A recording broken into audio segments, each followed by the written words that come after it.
20 years have passed since the tragedy when demons invaded the human world. Gray demons with wings flew in the red sky against the backdrop of an ominous blood moon. They sat on destroyed buildings, and on the debris from them chaos was going on in the city.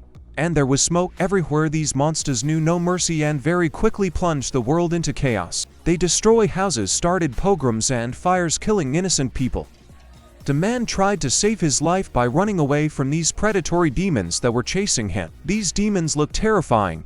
They had red, sinister and glowing eyes, sharp horns and huge fangs. Humans once at the top of the food chain became prey to these demons, causing their numbers to decline markedly. A demon with a snout resembling a dragon was reaching out to the corpses of people lying motionless in one heap. People were saved from complete extermination only by sudden mutations that endowed some people with superpowers. One of them, for example, could release green spheres that struck demons, shocking them with electricity. The guy with purple hair struck one of the demons with his red sword. Over time, such people occupied their niche in society. They began to be called hunters. In order for as many people as possible to learn how to fight demons, hunter academies were created. Dacia Dawn's Yo Hunter Academy. It was already evening in the city. The sky was painted a soft orange hue and purple clouds floated across it. The setting sun softly illuminated the academy building. In this academy, students with superpowers are valued far above others and have the status of nobles. A guy with brown hair walked in the courtyard of the academy and showed off his abilities. Two girls, one with brown hair and the other with blue hair, watched in amazement as the guy showed them the F. And in this academy, there was a guy named Fang Cheng, who considered himself absolutely mediocre. He stood with his back to the metal mesh. His face was scratched, and drops of blood were visible somewhere. He had shoulder-length black tousled hair and red eyes. Fang Cheng has been studying at this academy for 3 years, but has not awakened any special abilities. Therefore, the other students called him the weakest in the entire academy. Fang Cheng's hands were chained to the fence so that he could not escape. He breathed heavily and thought that he would. A blonde man with an earring named Chen Ten, who hit him in the face with his silver metal bat while laughing at him. The bat sparkled with lightning emitting current. The bully said that this weakling is quite resilient, and they have been beating Fang Cheng for half an hour and he is still conscious. Chen Tia hit the guy in the face with the bat again, only from the other side. The bully had a nasty grin on his face. He stepped back and slung the bat over his shoulder. He stood between his friends and said, with a smug smile, that Fang Cheng himself should understand that according to the rules of the academy, only those who try their hand can graduate. Chen Chanmu, calling Fang Cheng a non-entity, added that he was. Fang Cheng's face looked even worse. There were more bruises and bruises on him. His whole face looked tortured. Fang Cheng looked up and, breathing heavily, defiantly said that the fact that Chen Tian, who had awakened his powers, did not make him great. Chen Tiana was furious at his words. He swung his electric bat again and shouted that he couldn't understand how great it was to have such powers. He continued to shout that weaklings who have never been able to awaken their strength are only good for wiping their feet on them. Fang Xiechi. Fang Cheng opened his eyes and was surprised by what he just saw. All three bullies were carried away by a strong current of wine, which lifted them into the air. Fang Cheng turned his head to look at his savior with a confused face. It turned out to be a girl who was walking in their direction. She asked Chen Tanya if it was fun for him to bully his own classmate. Chen Tianyu himself and his henchmen were already lying on the ground. The girl said that she was truly disappointed in them. She had long black hair with bangs and he looked at her in amazement with wide eyes and parted mouth while she looked at the bullies with displeasure. The hooligans had already risen from the ground and helped Chen Tanya to his feet. He asked Long Yu why she was helping such trash as Fan Chen. She didn't answer their question. Her gaze became cold and condemning. The girl folded her arms over her chest. Instead, she ordered them to get out of here and threatened that she would kill them all if they did not do so. The hooligans immediately began to run away, leaving Fan Chen and Lan Yu alone. Chen Tia mentally turned to Fang Cheng and said that he was very lucky today.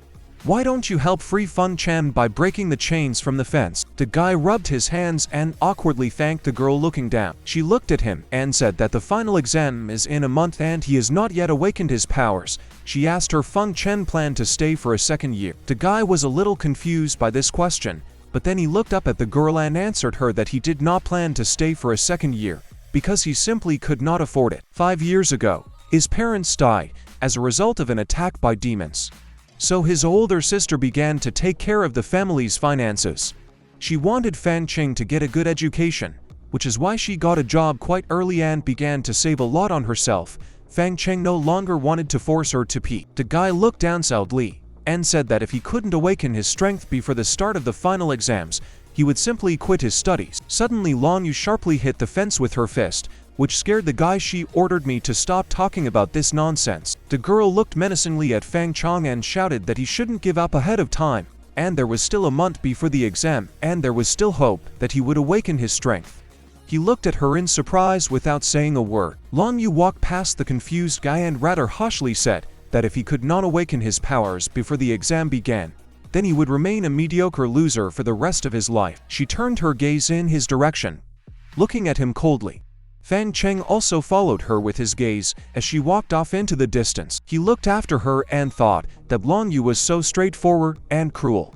Just like in his childhood, her silhouette was softly illuminated by the golden light emanating from the setting sun. Fang Cheng raised his head, smiled, and stretched his fists. He decided that since there was no turning back, he could only go forward. The golden setting sun quickly gave way to an ominous blood moon that painted the entire city red. The townspeople went home immersed in their own thoughts, but some of them noticed Fang Cheng, who was persistently running along the sidewalk. He decided that he would begin his preparation with a 20-kilometer run home. Fang Cheng tried to run as fast as he could. He decided for himself that even if others consider him the weakest student at the academy, he should not give up and give up everything just because of such a trifle. Fang Cheng gritted his teeth and continued to run forward. He wanted to become as strong as Long Yu. He decided to double all his training, and if he pushed his body to the limit, he would definitely stimulate the awakening of strength. Fang Cheng began to run out of a small alley onto a busy road and then stop. Fighting people who are in panic were running towards him. An explosion occurred in the building opposite, and pieces of concrete scattered all over the street. More people ran towards Fang Cheng and panic, trying to escape the chaos and horror that the demons had caused. A little girl with pink hair and the dress called for help in a weak and frightened voice. Behind her was a huge gray demon with red eyes and sharp teeth. He was dressed in golden armor. The girl was shaking in horror, clutching a stuffed bunny toy in her hand.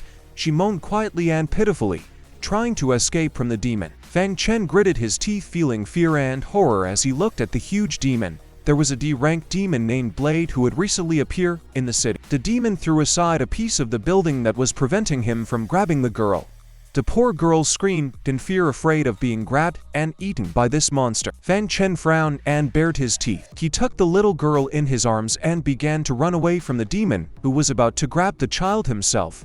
The demon looked at them questioningly, slamming his fist into the ground. Fang Cheng closed one eye and turned around.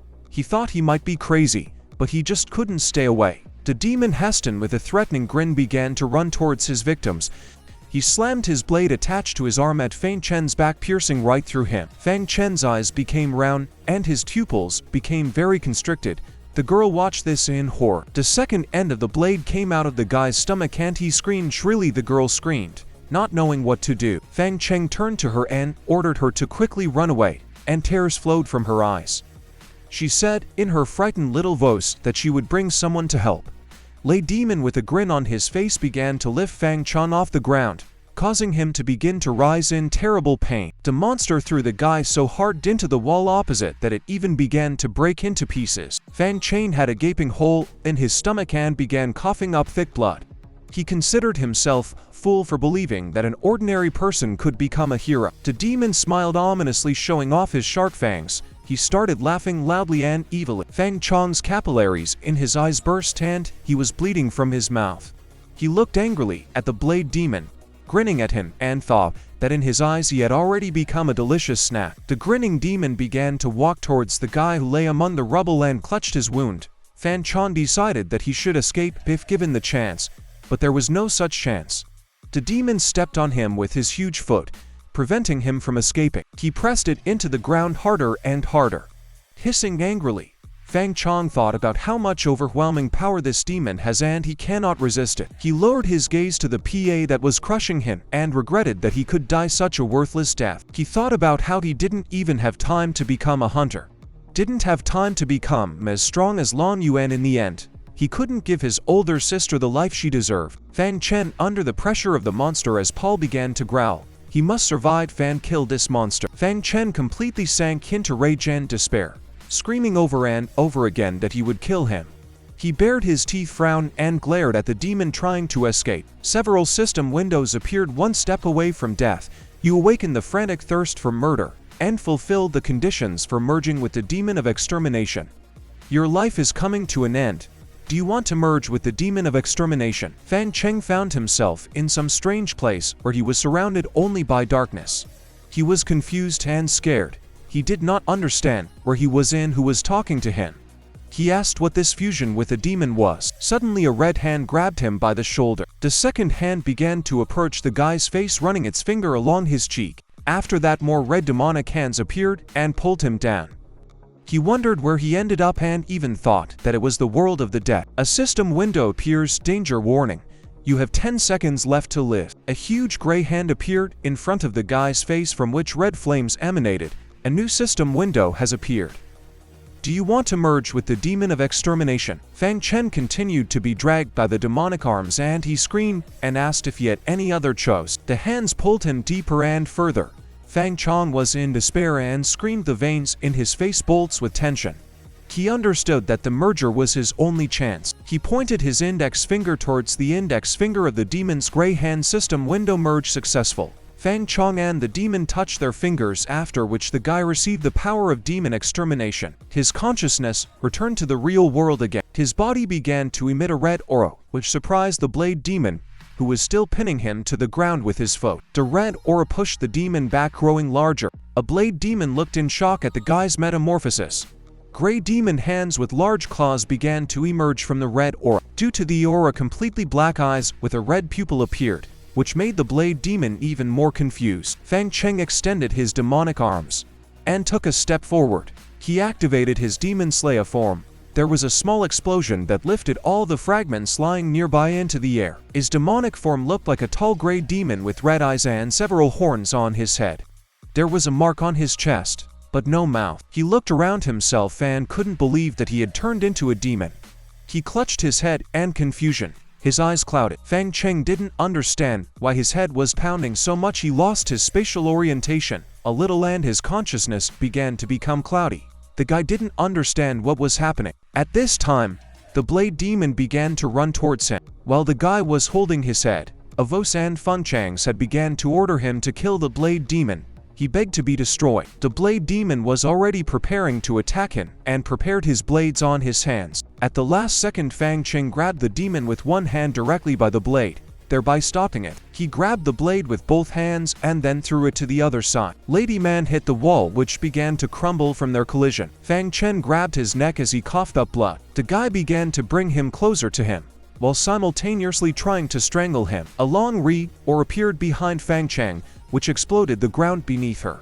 Fang Cheng slammed demon blade into the wall, breaking it even further. Blade howled in pain, writhing in agony. He tried to hit Fang Cheng back with his blade, but he dodged without much difficulty. The guy shouted to the demon that he was to slow attacking him. He punched him hard in the face, causing blade to be thrown against the side of the building. Two guys watched them from afar, holding smartphones in their hands. One of the mastiff, it seemed to him that one demon was beating another demon. His friend told him it was incredible. Fang Cheng noticed them and turned towards them, looking ominously. The guys were scared when their eyes met with Fang Cheng. The voice and Fang Cheng's head was ordering them to be killed because they saw him. He grabbed his head again, not understanding whose voice it was and why it wouldn't stop. The voice continued to order to kill those people as soon as possible because they saw everything. Fang Cheng, still clutching his head, ordered them to run away from here quickly if they did not want to die. His left eye ceased to be demonic. The shell around them disappeared and human skin appeared. The guys began to run away in fear, and one of them even wished Fang Cheng good luck in the fight against the demons. At this time, behind him, Blade began to come to his senses. Fang Cheng thought that even if he merged with some demon, he would definitely retain his humanity. He clenched his hand into a fist. The blade demon began to attack him, screaming loudly and baring its teeth. Fang Cheng was prepared for this, so he reacted immediately. He shouted that his fists would only be aimed at his enemies, and punched Blade in the chest with all his might. After this, The demon tore into small pieces, which began to evaporate right in the air, leaving nothing of itself. Several system windows appeared. You killed the blade demon. You stole the blade hands. Fang Cheng looked at his hands on which these blades immediately began to appear. He realized that when he kills a demon, he steals his fighting ability. This is why this form is called Demon Slayer, and now he can become stronger by killing them. Fang Cheng looked at his blades and thought about how he trained so long and hard, but was never able to awaken his powers. But now that he had merged with the demon of extermination, he was able to gain a new ability simply by killing the blade demon. A system window appeared. The lust for killing has disappeared, so you have returned to your human form. The demon's form began to fade, turning into a red aura that evaporated into the air. He realized that he returns to his original appearance when the desire to kill someone disappears. Fang Cheng inspected the scene of the battle with Blade. He understood that this battle had not gone unnoticed, and one of the hunters was most likely already heading here. If anyone finds out about his Demon Slayer form, they will definitely experiment on him. He needed to get out of here as soon as possible. It is impossible for anyone to find out about his transformation. He began to run away from the battle site, heading home suburb of Danju. This area was quite densely built, and all the buildings stood almost right next to each other. There was a clothesline hanging near a small building with things hanging on it. Fang Cheng walked home through narrow streets where there were not many people. A moped was parked outside one of the buildings. The guy approached the door of the building along which there were boxes, old furniture and other rubbish. He opened the door and entered the apartment. He stood at the aisle and let his older sister know he was home. He didn't look very good. Fang Cheng had small scratches on his face and his clothes were all torn. His older sister came out to him and asked why it took him so long to return home. She and her older sister were similar in appearance. She had long black hair and yellow eyes and was wearing a white t-shirt, blue jeans, low-heeled shoes and a light blue cardigan. She ran up to him and asked why he was all wounded. He rubbed the back of his head awkwardly. Their house looked quite simple. They had old shabby furniture and walls with small cracks visible. Fang Cheng laughed and asked her not to worry, saying that he was fine. He told her that he came across a demon on the way home, but he managed to escape from it and his clothes were pretty badly damaged. He looked away and thought that fortunately, after merging with the demon, all his wounds healed on their own. Tears began to appear in her eyes. She said that he should still be careful and reminded him that their mom and dad were also just returning home from work, but this did not save them from the demon llamas. Fang Cheng looked at her knowingly and said that he remembered this and she need not worry. His older sister sighed sadly and began to wipe tears from her eyes, saying that they wouldn't talk about sad things and she better go cook dinner for him. She gently put her hand on Fang Cheng's shoulder. He thanked her and looked out the window that led into the courtyard. There were clothes hanging on clothes dryers, saying Cheng decided to take a shower. They had towel racks and a washing machine in the bathroom. He changed into a white t-shirt and blue shorts after getting out of the shower. He was wiping the towel off his head when he noticed a plate of dinner that smelled delicious. He looked at her in amazement and immediately sat down at the table picking up chopsticks. He was happy about the beef ramen and said it smelled good. The elder sister smiled tenderly and told him to eat. While Fang Cheng was eating the noodles with gusto, he asked what she had for dinner. She awkwardly looked away and said that she bred at the store where she works. Fang Cheng put the chopsticks on the plate and said displeasedly that it was always like this. He asked why she always subsisted on bread and kept everything that was most satisfying or expensive for herself. Fang Cheng even started to get a little angry and asked why she didn't think about herself at all and shouted that it was time for her to stop patronizing him like that. His older sister's lips began to tremble and tears appeared in her eyes again. She turned away crying bitterly and said that she herself had decided so and did not regret it. He was her brother, the last living person, the only person in the world who was truly dear to her. Fang Cheng looked at her a little dumbfounded, feeling pity and regret. He hit the table with his hand and said that this would not go on. And from that day on, he would start working. He has power and he will use it so she doesn't have to worry about it anymore. He asked her to let him give her a better life. His elder sister was shocked by these words. He looked at her with a confident and firm gaze, and she softened and looked back at him. She smiled at him and told him that she believed in him and he could do this. Fang Cheng smiled back at her happily. She started to leave the room and told him to finish his noodles before they got cold while she went about her business. He smiled as he followed her with his eyes. The girl went to the small kitchen. She began to wipe the kitchen cabinet with a rag, wiping the tears from her eyes. She thought that her brother Fang Cheng had really matured, and she was pleased to see him so determined. She smiled softly and hoped that he would successfully pass the exam and qualify as a hunter. Fang Cheng went to his room and sat on the bed looking at something on his phone. His bed was near the window. The whole room was covered with posters. The dilapidated walls were cracked in the corners. Tomorrow was supposed to be a day off, and Fang Cheng decided to take advantage of this free time to hunt demons and earn some money. To do this, he needs to enter the official website of the Union of Hunters and look for the latest news about demons. He began scrolling through the feed in search of a suitable task. He came across an advertisement about ranky men eating octopuses living in an abandoned park. Reward for each 3,000 yuan. All hunters are invited. The completion time is unlimited. Attached to the ad was a photo of an octopus. It was the size of a whole tree. Fang Cheng realized that the abandoned park. He looked contentedly at the screen, realizing that he would definitely go on this task.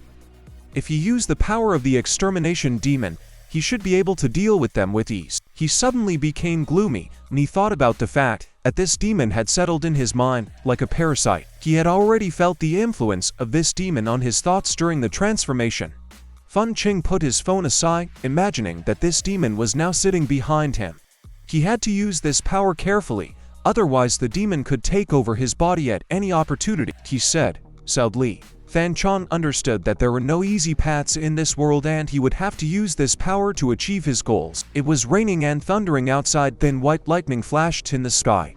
The battle area between Fang Cheng and the Blade Demon was cordoned off, and nearby there were armed security forces with guns in their hands who were guarding the area. A man with white hair and an umbrella in his hand looked at the wreckage, which was being examined by workers and raincoats.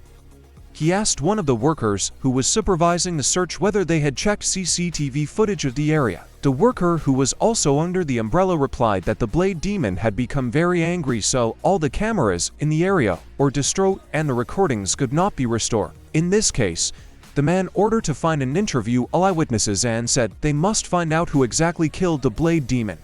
This man had shoulder-length hair, wore an eye patch over his right eye, and his other eye was yellow in color. He was wearing a white shirt and a black coat and had a fang. The worker lowered his umbrella and responded positively, walking away in the other direction. The man with white hair gloomily looked at the scene of the battle and thought that the D-ranked demon was not just killed, but literally torn into small pieces. An ordinary hunter is definitely not able to do this. He wondered that based on the analysis of the scene, it was likely that the one who killed this blade was another demon. It was early morning the next day. There was the sound of a passing train coming from a nearby station. Fang Cheng walked through the wastelands of an abandoned park. All the buildings were destroyed and their walls were collapsing under their own weight. There were piles of construction debris around the abandoned buildings. In the distance, multi-story residential buildings could be seen standing still. Fang Cheng looked around. He didn't think that a place that once had so many offices would turn into this. Behind him, among the rubble and pieces of concrete, men eating octopuses were already waiting for him, vilely moving their tentacles. The guy walked past the bodies of people who lay motionless. They may have died while hunting men eating octopuses. Fang Cheng turned around in horror and looked at the corpses. He assumed that they were hunters, and judging by the state of the bodies, they had died quite recently. He came closer to them and noticed huge holes in their piles. Fang Cheng decided that their insides had already been eaten by demons. At this time, octopuses crawled up to him from behind and clung to the heads of the corpses, using their bodies. Fang Cheng turned around because something told him that danger awaited him. His pupils shrank in alarm. He was right. Several demons were already preparing to attack him, who parasitized on the bodies of the victims they killed. Each body had a huge gaping hole in its chest. The mouths of the octopuses with sharp fangs were wide open and huge orange eyes peered out of them. They had various weapons in their hands. Fang Cheng looked at them menacingly and began tucking in his sleeves. He was excited that these men-eating octopus users had finally shown themselves to him. Fang Cheng understood that it would be difficult for him to cope with the monsters parasitizing on human corpses. The monsters all jumped on Fang Cheng at once, preparing their axes and swords. He reacted with lightning speed and jumped away from the attack. At the last moment, the guy landed a few meters away from them, and the octopuses themselves didn't even have time to realize it. After Fang Cheng merged with that demon, Even his human form became much stronger and faster. He grinned contentedly at the demons and activated a red aura in his left hand. He had the ability to partially borrow the power of the demon that inhabited him. Hordes of demons parasitizing on the corpses of hunters ran towards Fang Cheng, aggressively preparing to attack him. A system window appears, danger detected, automatic activation of blade arms. Huge med blades appeared from the guy's hands. They somewhat resembled the blades of a praying mantis. Fang Cheng was surprised when he looked at them because he didn't think they would activate automatically. He even decided. Fang Cheng slashed his sharp blade at the body of one of the demons. He decided to try out these blades in his human form. Another parasitic octopus was also attacked by the guy's lightning attack. A minute later, two demons attacked him, but Fang Cheng easily cut both of them into small pieces with his blades. All his weapons were covered in demonic blood. Behind him lay 3 corpses of octopuses that had been torn to pieces. Apparently, Fang Cheng cannot gain abilities from cannibal octopus uses. Perhaps this is because they are only E-ranked demons. Some noise was heard from afar, which made Fang Cheng tense and weary. He opened his mouth slightly and his pupils constricted slightly. The guy turned around and saw hordes of octopus uses. There were a lot of them, each of them his threateningly and held weapons in their hands. Fang Cheng was shocked. He frowned and was a little confused. He realized that he had been lured into a trap. It seemed like those 3 demons were just bait. The demons began to approach Fang Cheng, who stood at a loss. They all rushed at him at once, preparing to attack him with their weapons. Fang Cheng tried to see their number, but realized that there was no end to them. He had no choice but to defend himself and kill them. He mercilessly began to chop, cutting off their legs and arms. The guy turned around sharply and saw that 2 demons with axes in their hands were rushing towards him. However, he was able to react in time and cut the monsters in half. Despite this, the guy was surrounded by an army of demons on all sides. He didn't understand why there were so many of them, and thought that he had wandered straight into the lair of these demons. There are pieces of tentacles on his school uniform, and in his hair. Fang Cheng gritted his teeth and see tentacles and other limbs flew in all directions. As the man-eating octopuses continued to attack him, there were too many of them. Fang Cheng already had few options for movement. He realized that he could not continue to fight with them, because without a demonic form, he still reached rank E, and sooner or later, the creatures would overwhelm him in numbers. He decided to attempt to escape, running away as quickly as possible, but the entire crowd of demons chased after him, not seeing any obstacles in their way. Suddenly, vile tentacles began to crawl out of the ground and began to grab Fang Cheng by the legs, rendering him immobile. He turned around in horror, looked down, and realized that the tentacles had grabbed him so that he couldn't even move.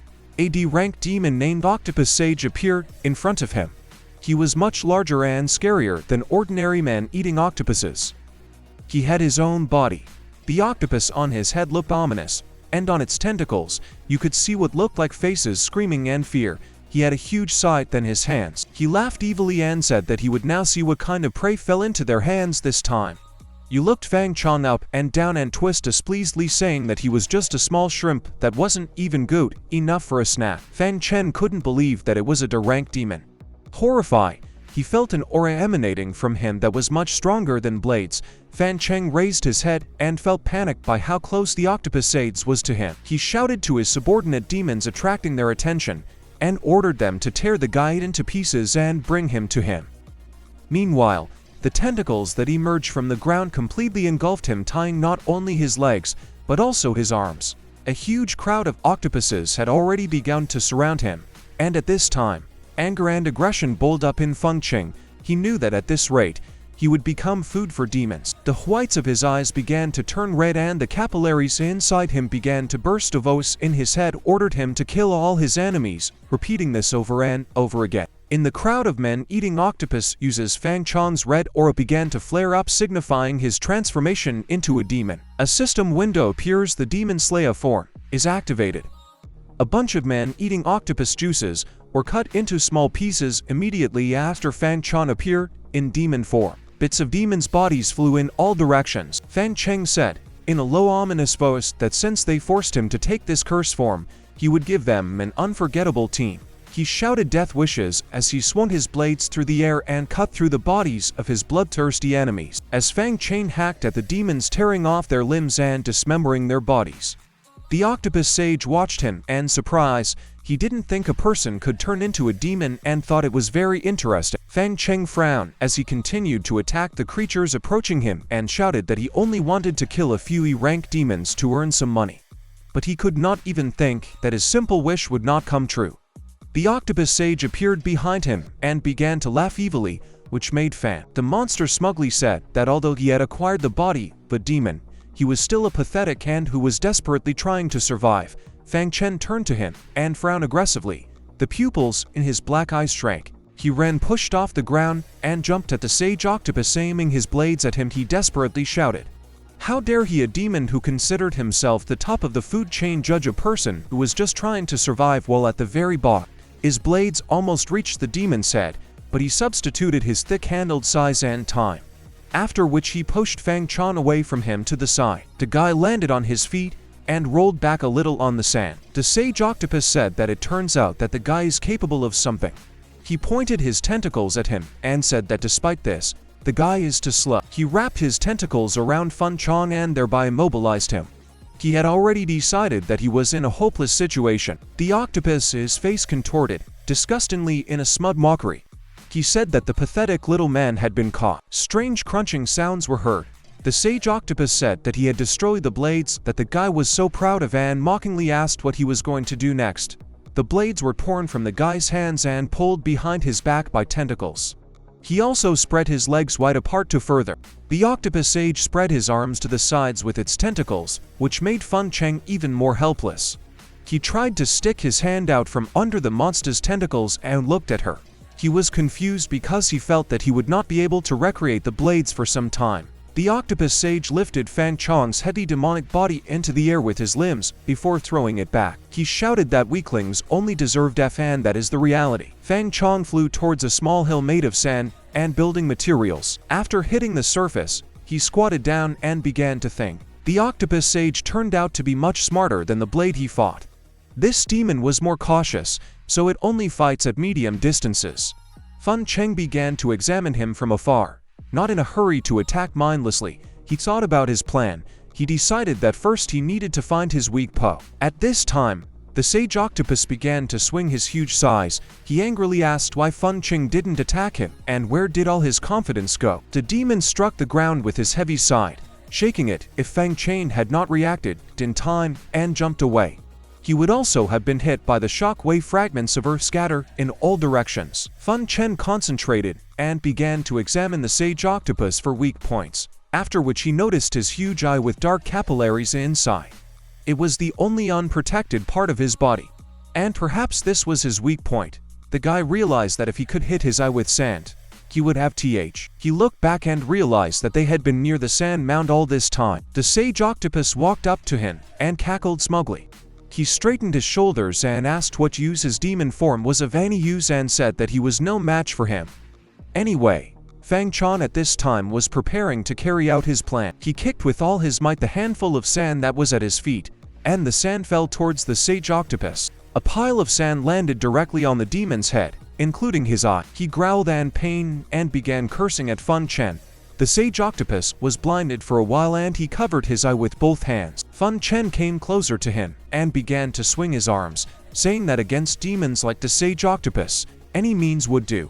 He powerfully hit the demon in the solar plexus, causing him to growl even louder in unbearable pain. The sage octopus raised his head up and opened his swollen eye. He screamed about how much pain he was in and that he needed to get rid of this body quickly. Fang Cheng watched his enemy suffer and was surprised that he could separate from his main body. Fang Cheng was able to find a spear nearby and picked it up. He, completely overwhelmed by anger and the desire to kill, swung his weapon and said that he could not escape from it. The guy pierced the head of the octopus seeds with a spear, after which he fell to the ground with a groan full of pain. He was lying on the ground, but was still conscious and not dead. He thought that Fang Cheng, fortunately, it did not damage his brain that much. He just needed to pretend to be dead and recover a little. He promised that he would finish off this stupid little man as soon as he turned his back on him. He approached him from behind holding another spear. The sage octopus heard his steps, intense looking in his direction. With his only eye, Fang Cheng managed to recover his blade arms, and he cut them all over the octopus's body. causing it to start screaming. Several new system windows have appeared. You killed the octopus sage. You have received a new tentacle ability. A demonic black tentacle with shades of red began to crawl out of the guy's left hand, which revealed chaotically. He looked at it slightly suspiciously and thought it was a strange ability. A new system window has appeared. The lust for killing has disappeared, so you have returned to your human form. The demon's shell began to crack and disappear. The guy grabbed his head and sighed and confusion. The entire demon's shell evaporated into a dark aura, and Fang Cheng then grabbed his hands. He was in great pain because his demon slayer form had not restored his body. This time, he wiped away the drops of blood that came from his mouth with his hand. Although the victory was very difficult for him, he was still able to defeat the octopus sage, a D-ranked demon. The guy suggested that he was worth much more than ordinary men eating octopuses. People on the street looked in surprise and asked what it was, and another person began to feel sick from this sight right on the road. This was their reaction to Fang Cheng, who tied all the octopuses, including the main one, with ropes and tied them to his body. He was covered from head to toe with corpses of demons and could hardly walk. He realized that he should not have saved on transport because the body of the sage octopus is very heavy. Fang Cheng walked along an alley with trees that led him to the desired building.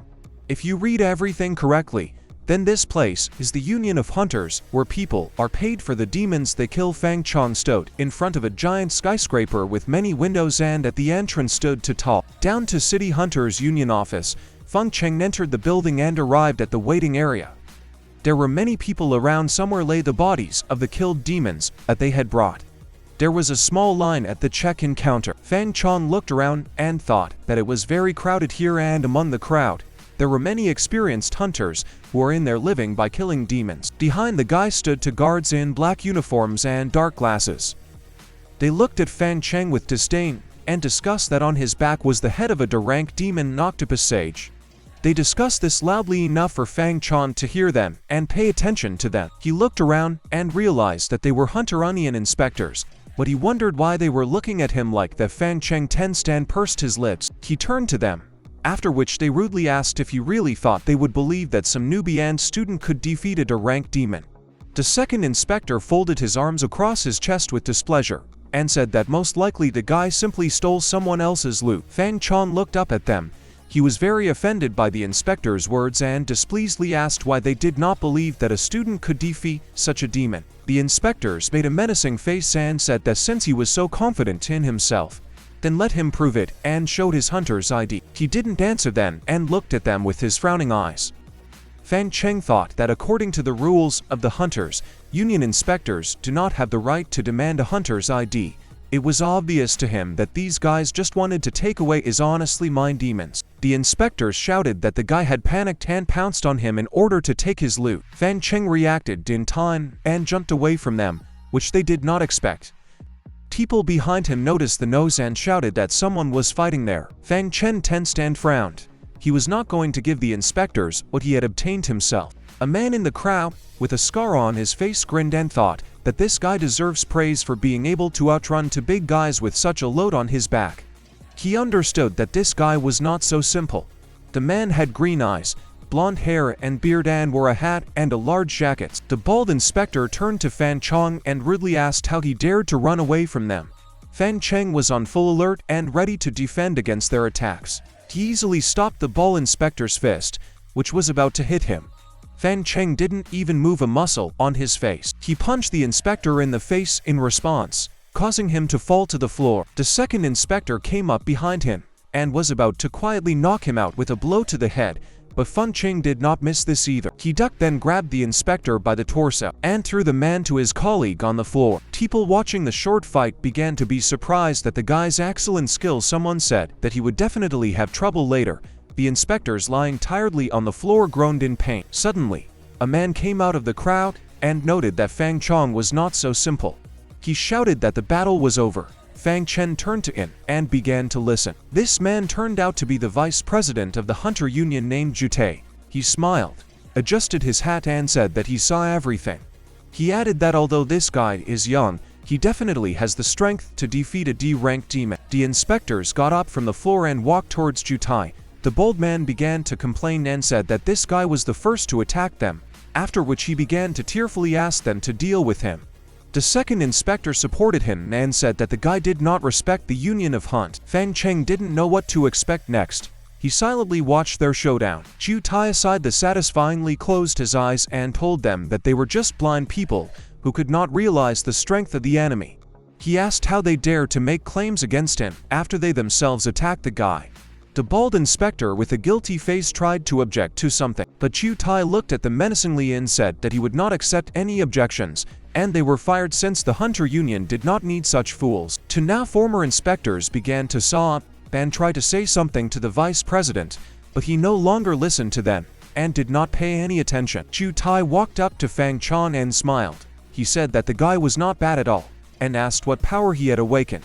Fang Cheng looked at him not knowing what to answer. He looked down and said that he had not yet awakened his power.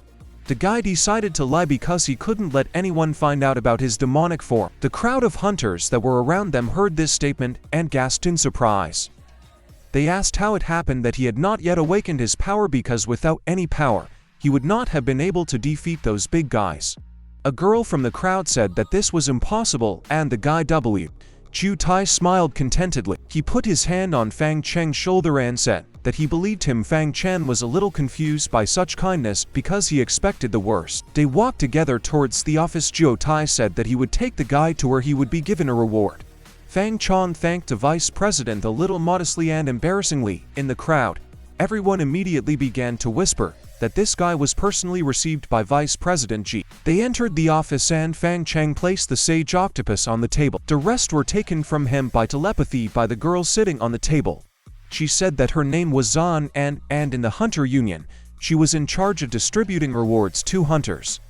She was wearing a gray skirt suit and a white shirt. The girl wore glasses and had blue hair tied in a high peak. Fang Cheng looked at her in surprise. He realized that she had the ability to telekinesis because she carried the corpses of demons so easily.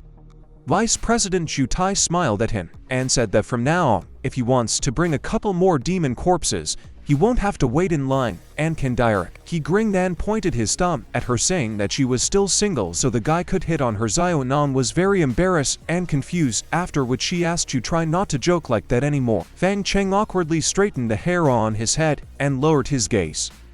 He thanked Chu Tai and said that he did not understand why he welcomed him so warmly since he was just a student with no special abilities. Chu Tai replied that he accepted it because they were similar in some ways. Fang Cheng looked up at him and looked questioningly. The vice president winked at him and smiled widely. He said that he also never awakened any power, but he did not give up and continued to improve his body. It was only through hard work and countless hours of weapon training that he was able to surpass most hunters with abilities. Fang Cheng was shocked by what he heard. He couldn't even believe that Chu Tai was able to become the vice president of the Hunter Union just through his hard work, even without awakening his powers. Sionan handed Fang Cheng a bank card and said that the reward for the octopus sage was 100,000 yuan. For the 20 class demons he would receive 30,000 yuan. In addition, he was entitled to 10,000 yuan as a bonus, a total of 140,000. The money has already been transferred to his card. Fang Cheng was shocked. He thanked her and looked at the bank card with sparkling eyes. This was the first time he had held so much money in his hands. Chu Tai crossed his arms and said that he saw him fight today. The guy lacked experience. So he told Fang Cheng to find him the next time he came here and he would teach him a few tricks. Fang Cheng smiled at him and thanked him again. Zan stood at her desk and watched them. She said that it was kind of boring because all men do is fight and train. She noticed that Fang Cheng was quite handsome, and she wondered what kind of girls he liked. Fang Cheng lowered his gaze and thought Chu Tai was a very strong hunter and the guy could not miss the opportunity to learn something from him. He looked contentedly at the bank card and thought that first of all, he needed to quickly return home and tell her that her brother, in whom she believed so much, had finally started earning money. It was already evening outside, and thousands of stars appeared in the sky. Lights slowly began to come on in the windows of the buildings. Fang Cheng was walking home along a crowded street. He crossed the road at a pedestrian crossing. He seemed lost in thought. The guy took a bank card out of his pocket and looked at it again with a look full of joy. This was his first earned money, and Fang Cheng believed that his sister would be very happy when she found out about it. Suddenly, he walked past digital billboards showing news. The news was about a demon that had been spotted recently. This demon was the demonic form of Fang Cheng. Many onlookers gathered around the screen interested in the news. The guy stood up in a stupor and began to listen to the news. The TV presenter began to talk about how a video recently appeared on the internet where two demons clashed in battle, and users called one of them the Demon King. On the TV behind the TV presenter was Fang Cheng and demonic form. He opened his mouth in shock and couldn't believe his eyes. He thought that those guys he drove away during the battle with Blade posted a video of their battle on the internet. And on top of that, it was all over the news. The TV presenter continued her broadcast. To find out more about this incident, their correspondent interviewed the deputy head of the demon hunting division named Mutant, also known as Lone Wolf. It turned out to be a man who was exploring the side of the battle between Blade and Fang Cheng. He was giving a press conference in a hall with many spectators. Dulan said that demons would never help people and asked the townspeople not to be mistaken about him. He looked straight ahead and said that the demon hunting department would try to catch this demon king as soon as possible. He promised to find and kill him. Dulan held a photo of Fang Cheng demonic form in his hands and, after he finished speaking, the man tore it in half. The guy was horrified by these words. He looked gloomily at the screen, not knowing what to do next. People began to discuss this news. The guy in the hat said that he heard that this demon king fought with another demon to save people. His friend told him that he was talking nonsense and said that demons do not save people. The third person told them that if this demon really helps people, then Fang Cheng heard their conversation and became tense. He did not think that his transformation would cause such a public outcry. This popularity did not please Fang Cheng at all. It is impossible for anyone to find out about his identity. Otherwise, he and his elder sister will end up in big trouble. He reached the suburb of Dongzhou, where there were many unremarkable houses close to each other. Fang Cheng returned home. He entered the apartment and shouted about it. She smiled widely. He asked what she was cooking because the house smelled very tasty. His older sister came out to meet him and was glad to see him back because she was very worried. Fang Cheng was embarrassed and asked what was the reason for her worry. She took out her smartphone with a picture of Fang Cheng's demonic form and fearfully said that she saw a video about the Demon King on the internet and advised Fang Cheng to be careful on the street. Fang Cheng sighed wearily and looked at her. He couldn't believe that even she found out about it. The guy took his older sister's hand and smiled at her.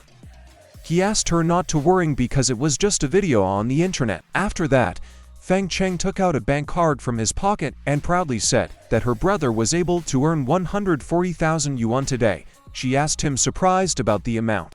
He smiled confidently and said that he earned this money by hunting demons because during these years of training, he had become much stronger and could now hunt demons. His older sister smiled happily and asked with hoping her voice if he had awakened his power. Fang Cheng scratched his head, a little confused and embarrassed, and did not give her a direct answer. She looked at him weirdly and asked if he was injured since hunting demons is a dangerous activity.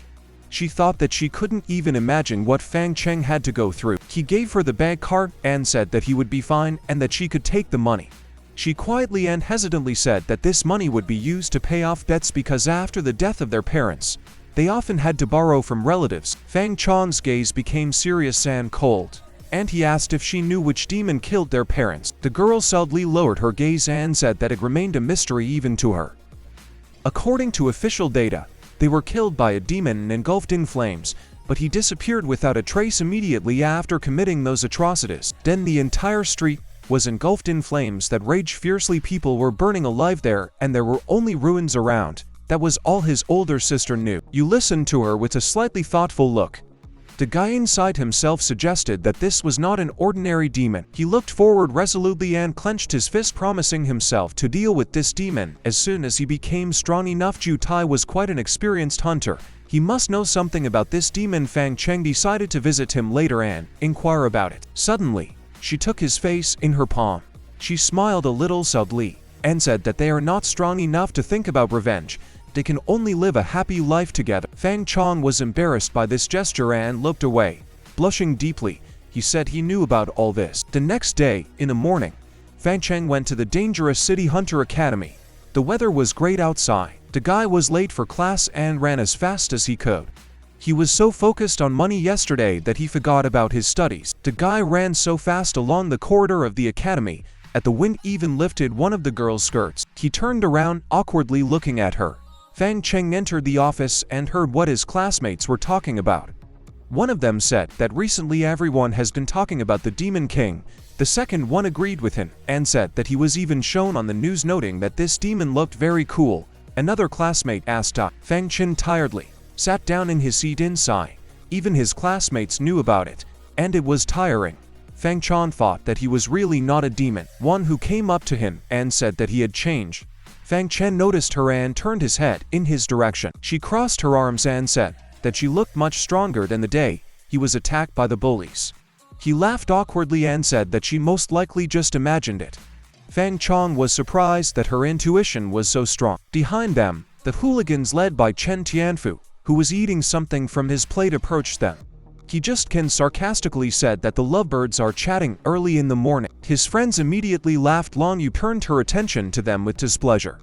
She looked at them solidly and began to summon the power of the wine in her hand, saying that she had been too gentle with them last time. Fang Cheng stood in front of her with a satisfied grin and said that there was no need to pay attention to Chen Tie. Yu asked what was the matter. Fang Cheng said that Chen Tanya was just a barking dog, which made the bully very angry. He immediately stopped eating his breakfast.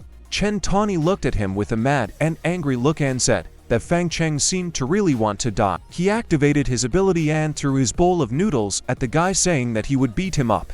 Even when Long He was here, the blade rushed towards Fang Cheng with lightning speed, but he put his hand forward and definitely caught it. The guy shouted that this had been going on for 3 years. He ran up and slammed Chen Tani, whose face, right into the plate, dousing it with noodles and broth. Fang Cheng shouted that he would not allow him to continue to bully himself. He pushed Jin Tianyu away from him, causing him to fly backwards. The bully got angry and hit the floor with his hand. He rudely asked if Fang Cheng had become insolent. Chen Tiat, who stood up from the floor and began swinging his arms as he ran towards Fang Cheng. He shouted that he was just the loser and asked when he managed to become so bold. Fang Cheng definitely dodged the bully's attack and he missed. He did not expect this because he believed that Fang Cheng, like last time, would stand still and endure the beatings. Fang Cheng looked arrogantly at Chen Tenhu and asked, "Is this all he can do?" Jin Tiana U-turned in his direction, clenching his teeth and angered, his pupils constricted. However, a second later Fang Cheng grabbed him by the shoulder and kneed him directly in the stomach, causing him to start coughing. After that, he flew straight into the wall under the shocked looks of their classmates. The beaten Chen Tanya was covered in scratches and bleeding from his mouth. He asked how Fang Cheng got such strength and reflexes. Fang Cheng came closer and stood directly in front of him. He said that things were different now. And before he started to bully someone, he should have thought about the day when he would have to pay for it. A crowd of classmates immediately appeared behind him and began commenting on what had happened. Some wondered if this was really the same Fang Cheng. Some were shocked that he defeated the bully single-handedly, and some just laughed and grabbed Fang Cheng. They waited for the fight to continue. Who could not even stand up. Long Yu also watched their fight and was deeply surprised. She was confused because if she thought rationally, even with all of Fang Cheng's efforts and training, he would not be able to progress so quickly to defeat Chen Tanya. She walked towards Fang Cheng and put her fist to her chin. The girl began to think that his movements were too fast and strong for an ordinary person and asked herself if he had awakened some kind of body-strengthening ability. Suddenly, a man's voice was heard ordering everything to stop. Long Yu and Feng Cheng turned around at his voice. It was a teacher at the Hunter Academy, a middle-aged man with dark hair and glasses. He said that today the academy would be testing for demons and then order everyone to follow him. The students were very surprised by this and began to panic. They asked if they would actually have to fight real demons. Chen Tunyu got up from the floor with the help of his friends who lifted him up.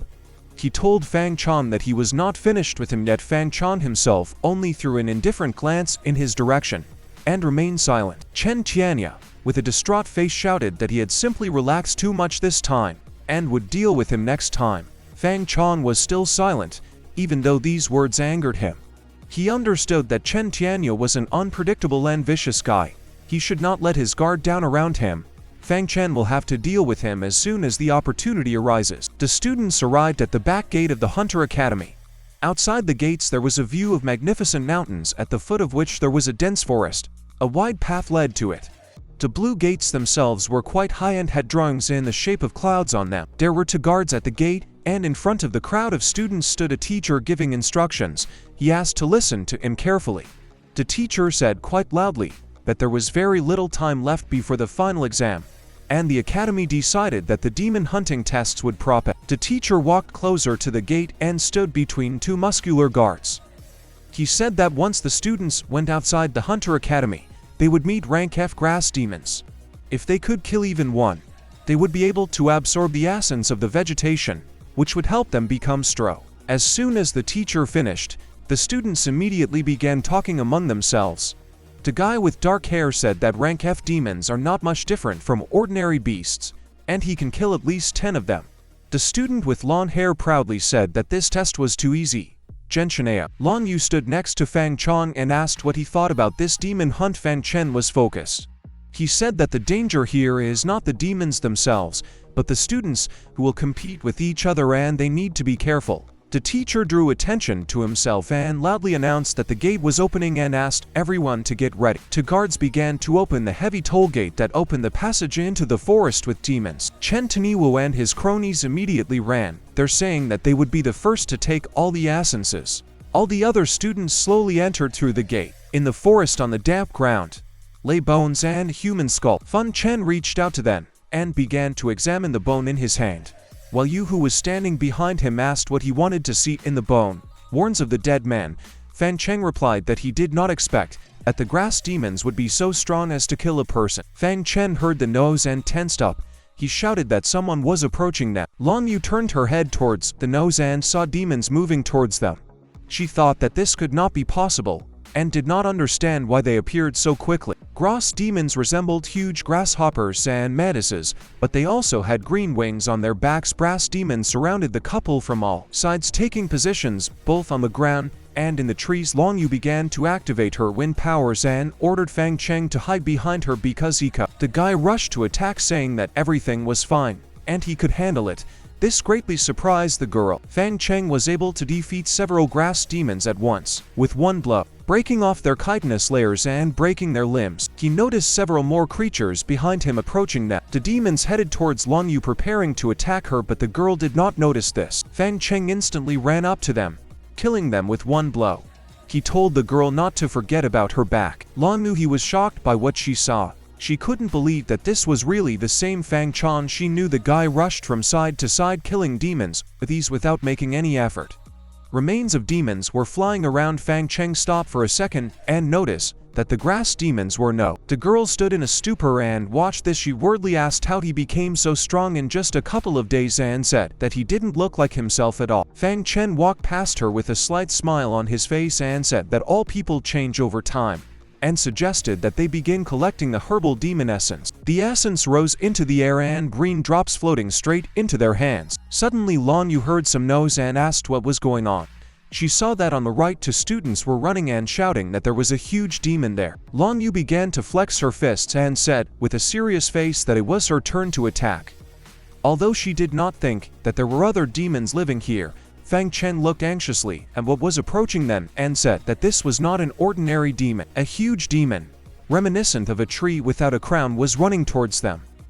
His body resembled that of a human, but he was entirely made of wood. Fang Cheng looked at it and panicked and realized that it was a rank wood demon. He clenched his teeth and opened his eyes wide. The tree demon began to head towards them, baring its teeth ominously long. You asked why a D-rank demon showed up at the rank demon training ground. Fang Cheng confidently said that now is not the time to think about it, and they had better stay away from this demon. He placed his hand on her shoulder, which made Long Yu feel embarrassed and blush deeply.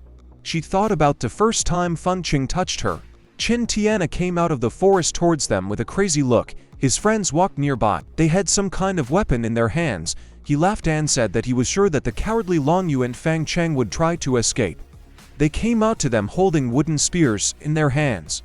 Chen Tia, you said that a true demon hunter must be willing to face death. Fang Cheng laid out. Chen Tianfu and his team quickly stood in front of the couple, preparing to kill the word demon. The demon grinned angrily and exhaled smoke, looking at Chen Tanu, who confidently said that today he would show these losers what he was capable of by killing this demon with his own hands inside. He was thinking that after this long you would understand how strong he was and would forget about this. The rest of the students hid behind trees and rocks quietly watching the upcoming battle. The disciple asked whether Chen Tanya was really capable of killing this giant. A frightened girl poked her head out from behind a tree and said that it was a D-rank demon. The disciple with a small beard said that Chen Tanya was so confident in himself that he easily went against the wood demon. The guy in the hat said that maybe he could actually beat him. Chen Tiana Yu charged the wooden spear with his power, after which it was covered with red lightning. He ran screaming towards the demon and said that it was no different from the grass demons except for its size. He tried to thrust the end of his spear into the woods demon's chest, but he easily stopped it with his hand. He grabbed Shantanu with it and growled angrily. While looking at him, Chantani was scared because he didn't expect that he would be stopped. The demon Nan clenched his fist with Chintanu, after which the guy fell to the ground with his back down. His henchmen immediately ran up to him, fear clearly visible on their faces. Chen Chanu, all crippled, ordered them to help him immediately. However, they did not have time. The demon swung his leg and then kicked it at all three bullies, knocking them aside. Fang Cheng had Lan Yu watched the clearly unequal battle. The girl said that although Chen Tani was able to compete with a crowd of grass demons, he cannot cope with the wood demon. The guy told her that it was difficult to compensate for the difference in ranks. The Tritian and grinned contentedly as he looked at the beaten Chen Tanu, who lamented that he had failed again. Fang Cheng and Long Yu ran towards him together. The girl invited him to deal with this demon together because they could get a lot of materials from him. The guy agreed with her and said that a D-rank demon was too tasty a prey to simply ignore. The tree demon noticed then and glared at them. The hiding students began to panic. The guy with dark hair was surprised that now Fang Cheng and Long Yu decided to attack the demon, and the other student ran towards the forest, saying that they needed to call the teacher quickly. The guy in the hat tried to call out to him, but he didn't succeed. Chen Tani, whose henchmen tried to drag him away from the battlefield, suggesting that he get out of here due to the fact that they could not cope with the wood demon. Shantani desperately resisted and tried to break free from their grip, ordering them to let him go. He shouted that he would rather the girl use her wine power to hit the demon. He put his hands in front of his face, blocking the attack before removing them and grinning smugly at her. Long Yu looked at him with concern and was surprised that her wind power didn't even scratch him. Fang Cheng examined the monster planning and attack tactic. This demon's body is covered in hardwood armor and they won't be able to hurt it until they find its weak spot. The demon raised his hands up, forming them into a fist, and then slammed them onto the ground. A lot of branches and twigs immediately began to come out from there, which could become a trap for them. Fang Cheng found himself between two such branches, having difficulty stopping them. His pupils constricted and his eyes opened wide. He knew that he could not defeat him without his transformation, but he should not turn into a demon in front of Longview. The girl jumped over the intertwining branches of the demon, after which she turned around and looked at him. Her strength was clearly above Ranky, yet she was unable to even scratch her. The demon smiled ominously. Fang Cheng grabbed her and ran in the other direction, saying that they had no time to waste and told Long Yu to run away first. The tree demon once again released many branches, making it difficult to finish it off and escape. Fang Cheng pushed the girl outside the demon branches and ordered her to run and not look back, and he would take care of the rest. The girl was shocked because she did not want to leave him alone. With such a strong demon, the branches gradually began to turn into three pillars, behind which the face of Long Yu disappeared, who called Fang Cheng by name. Soon a fence formed around the demon and Fang Cheng, which summoned the wood demon. Long Yu remained outside.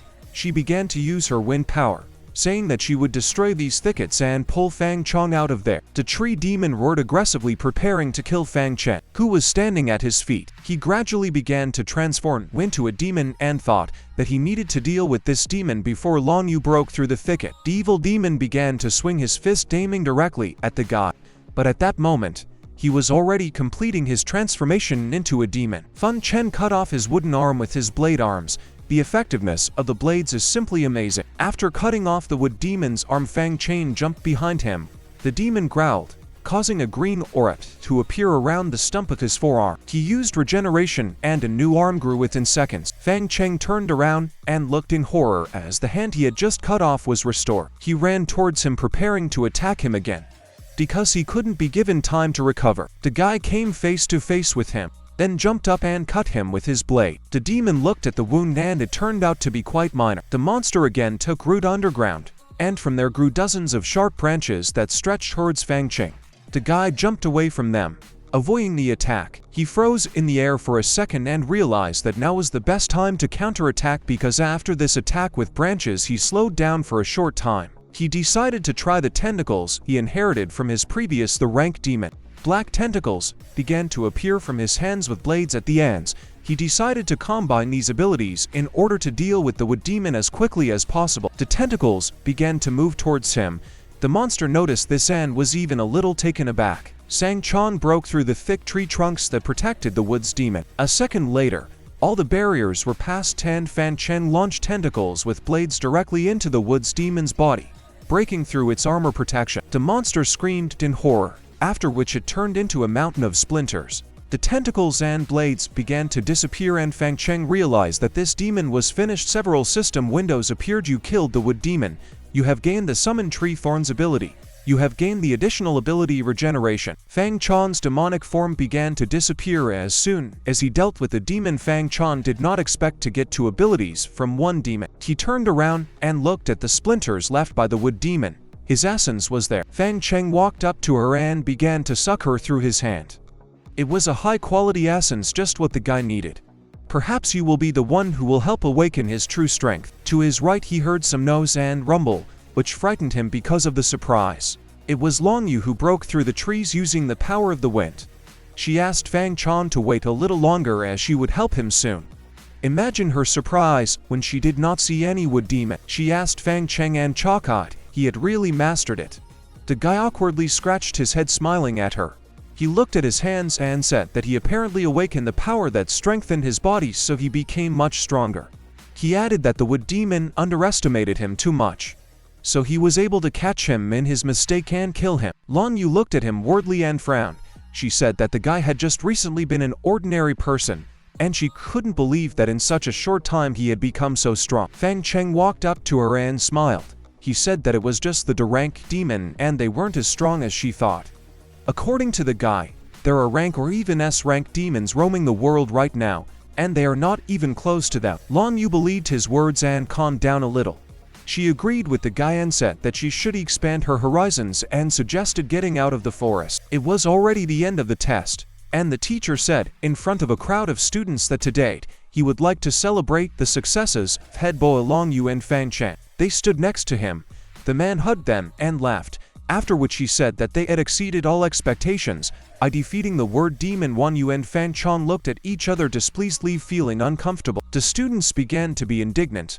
The purple-haired guy said that he didn't believe that Fang Cheng could seriously help Long Yu in the fight against the woods demon. The guy in the hat agreed with him and shouted that Fang Cheng was probably just standing on the sidelines and waiting for the head. The embittered Chen Tani, who began to roll up his sleeves and thought that Fang Cheng was not worthy of this, and it was Chen Tani who should have killed the demon. A man in a formal suit approached the teacher and Fang Cheng and asked if Fang Cheng was studying in this class because someone was looking for him. The teacher was surprised by this. Fang Cheng was a little confused because he didn't even know who else might be looking for him except his sister. He had some kind of bad feeling. Du Len was smoking in the schoolyard when his subordinate approached him and said that they had found Fang Cheng. The man turned his head and saw Fang Cheng heading towards him. As soon as Fang Cheng saw Du Len, he realized that this was the same man who was shown on the news. He was the deputy of the demon hunting department. He began to fear that they had somehow found out about his transformation. Fang Cheng decided that it didn't matter and there was no use worrying about it now. He clenched his fists so tightly that they began to tremble from tension.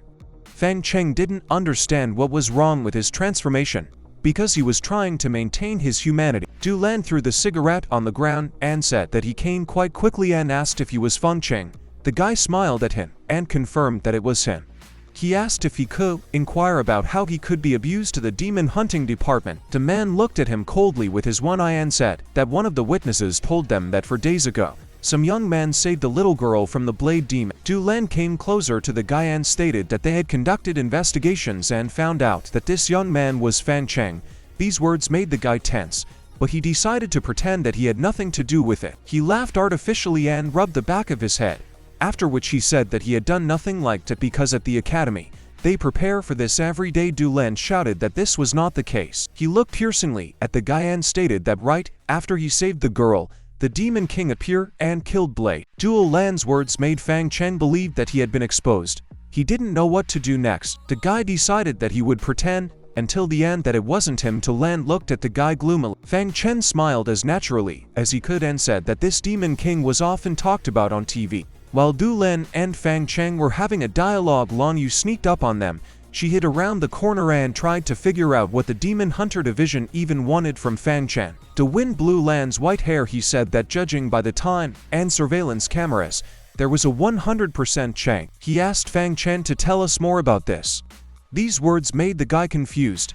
He urgently needed to come up with something. He was silent for a while, but then looked down and said that he had indeed met this demon. Fang Cheng calmly said that the Blade Demon had seriously injured him when he tried to save that girl, and at that moment, the Demon King showed up. According to him, a couple of moments later, he attacked Blade and a fierce battle between two demons began. While Fang Cheng simply watched it, the guy peeked. Du Lan took out a cigarette and lit it with a lighter. The man asked where the demon went after he dealt with Blade. Fang Cheng calmly looked at him and replied that he frankly did not even know where exactly the demon had gone. But almost immediately after his victory, he disappeared. Du Lan looked at him coldly and said not to fool him. He checked all the surveillance cameras in the area, and there was no sign of the Demon King anywhere. The man got angry and said that there is only one explanation for this.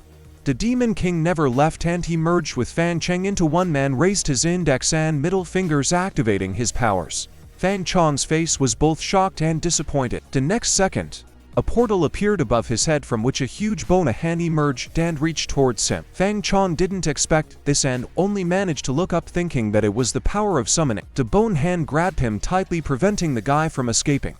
Fang Cheng realized that Du Lan's strength was bordering on that of an Arake, and there was no way he would be able to escape from his grip. A frightened Lan Yu came out of hiding and called out Fang Cheng's name. Du Lan, without even looking in her direction, blocked her path with his second bone hand. He pointed his finger at her and ordered her to stop now, because no one has the right to interfere in the affairs of the demon hunting department. The girl frowned and realized that the difference between them was too great.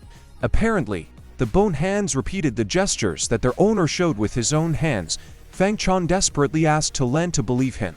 Because he did not merge with this demon, Du Lan responded to his requests that it was hard to believe his words when the facts said the opposite. He reached for the cigarette that was in his mouth and said that if he really wanted to prove his innocence, then he should not resist, because he would find out everything himself. The man threw the cigarette on the ground, and Du Lan's words scared the guy. The man pointed his other hand towards Fang Cheng's chest and began to figure out something using his aura. Fang Cheng gritted his teeth, expecting the worst.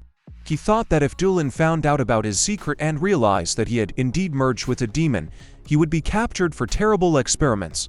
He also assumed the second option, where he would kill the guy on the spot.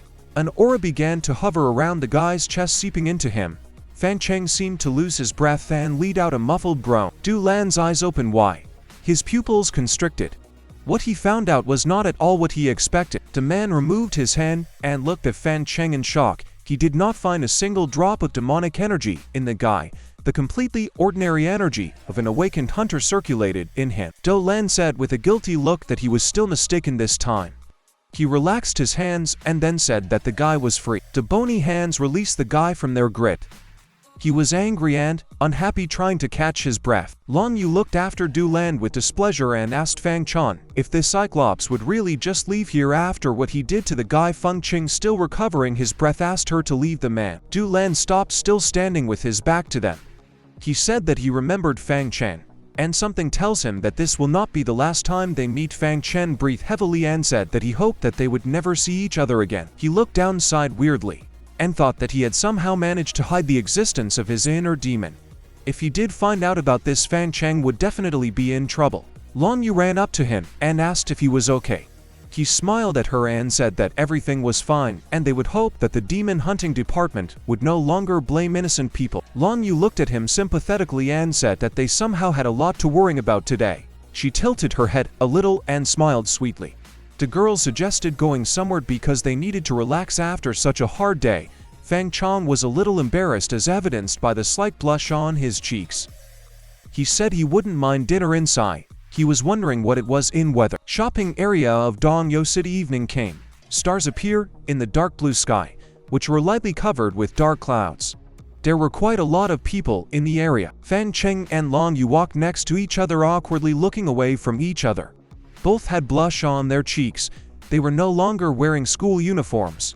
Fang Cheng wore a white t-shirt and black jeans, while Long Yu wore a lilac blouse with blue jeans. Fang Cheng stole a glance at Long Yu and wondered why he hadn't noticed that Long Yu was so beautiful before. The girl noticed a couple of walking nearby, holding hands. She reached out with her hand to the guy's hand and invited him to hold hands too. They did this and were very embarrassed. Both blushed deeply and felt pleasant excitement. Fang Cheng smiled softly and looked at the girl. He sheepishly asked if that meant they were dating now. The girl, just as embarrassed, answered positively inside herself. She called Fang Cheng a fool and wondered why he was so straightforward and whether he could have said it more delicately. They walked happily down the street holding hands and enjoying each other's company. Xiao Nan from the Hunter Union walked toward them and called Fang Cheng by name. Long Yu didn't understand who she was. The girl asked if they knew Fang Cheng. Zinan in turn asked who this girl was walking next to him.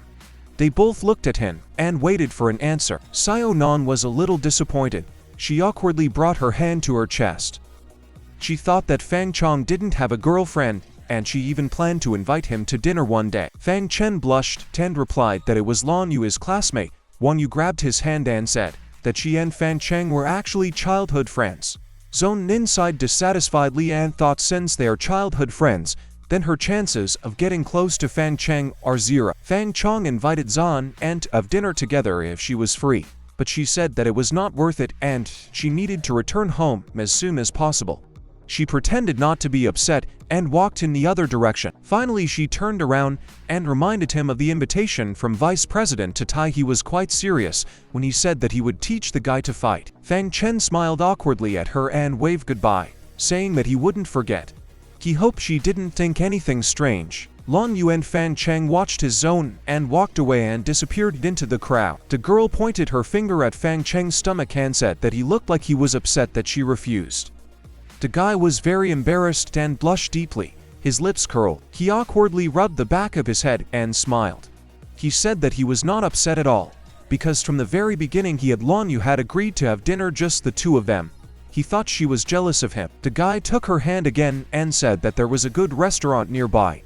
The girl looked at how their hands were intertwined and blushed very cutely. She exhaled quietly with slightly sad eyes and said that she was tired today.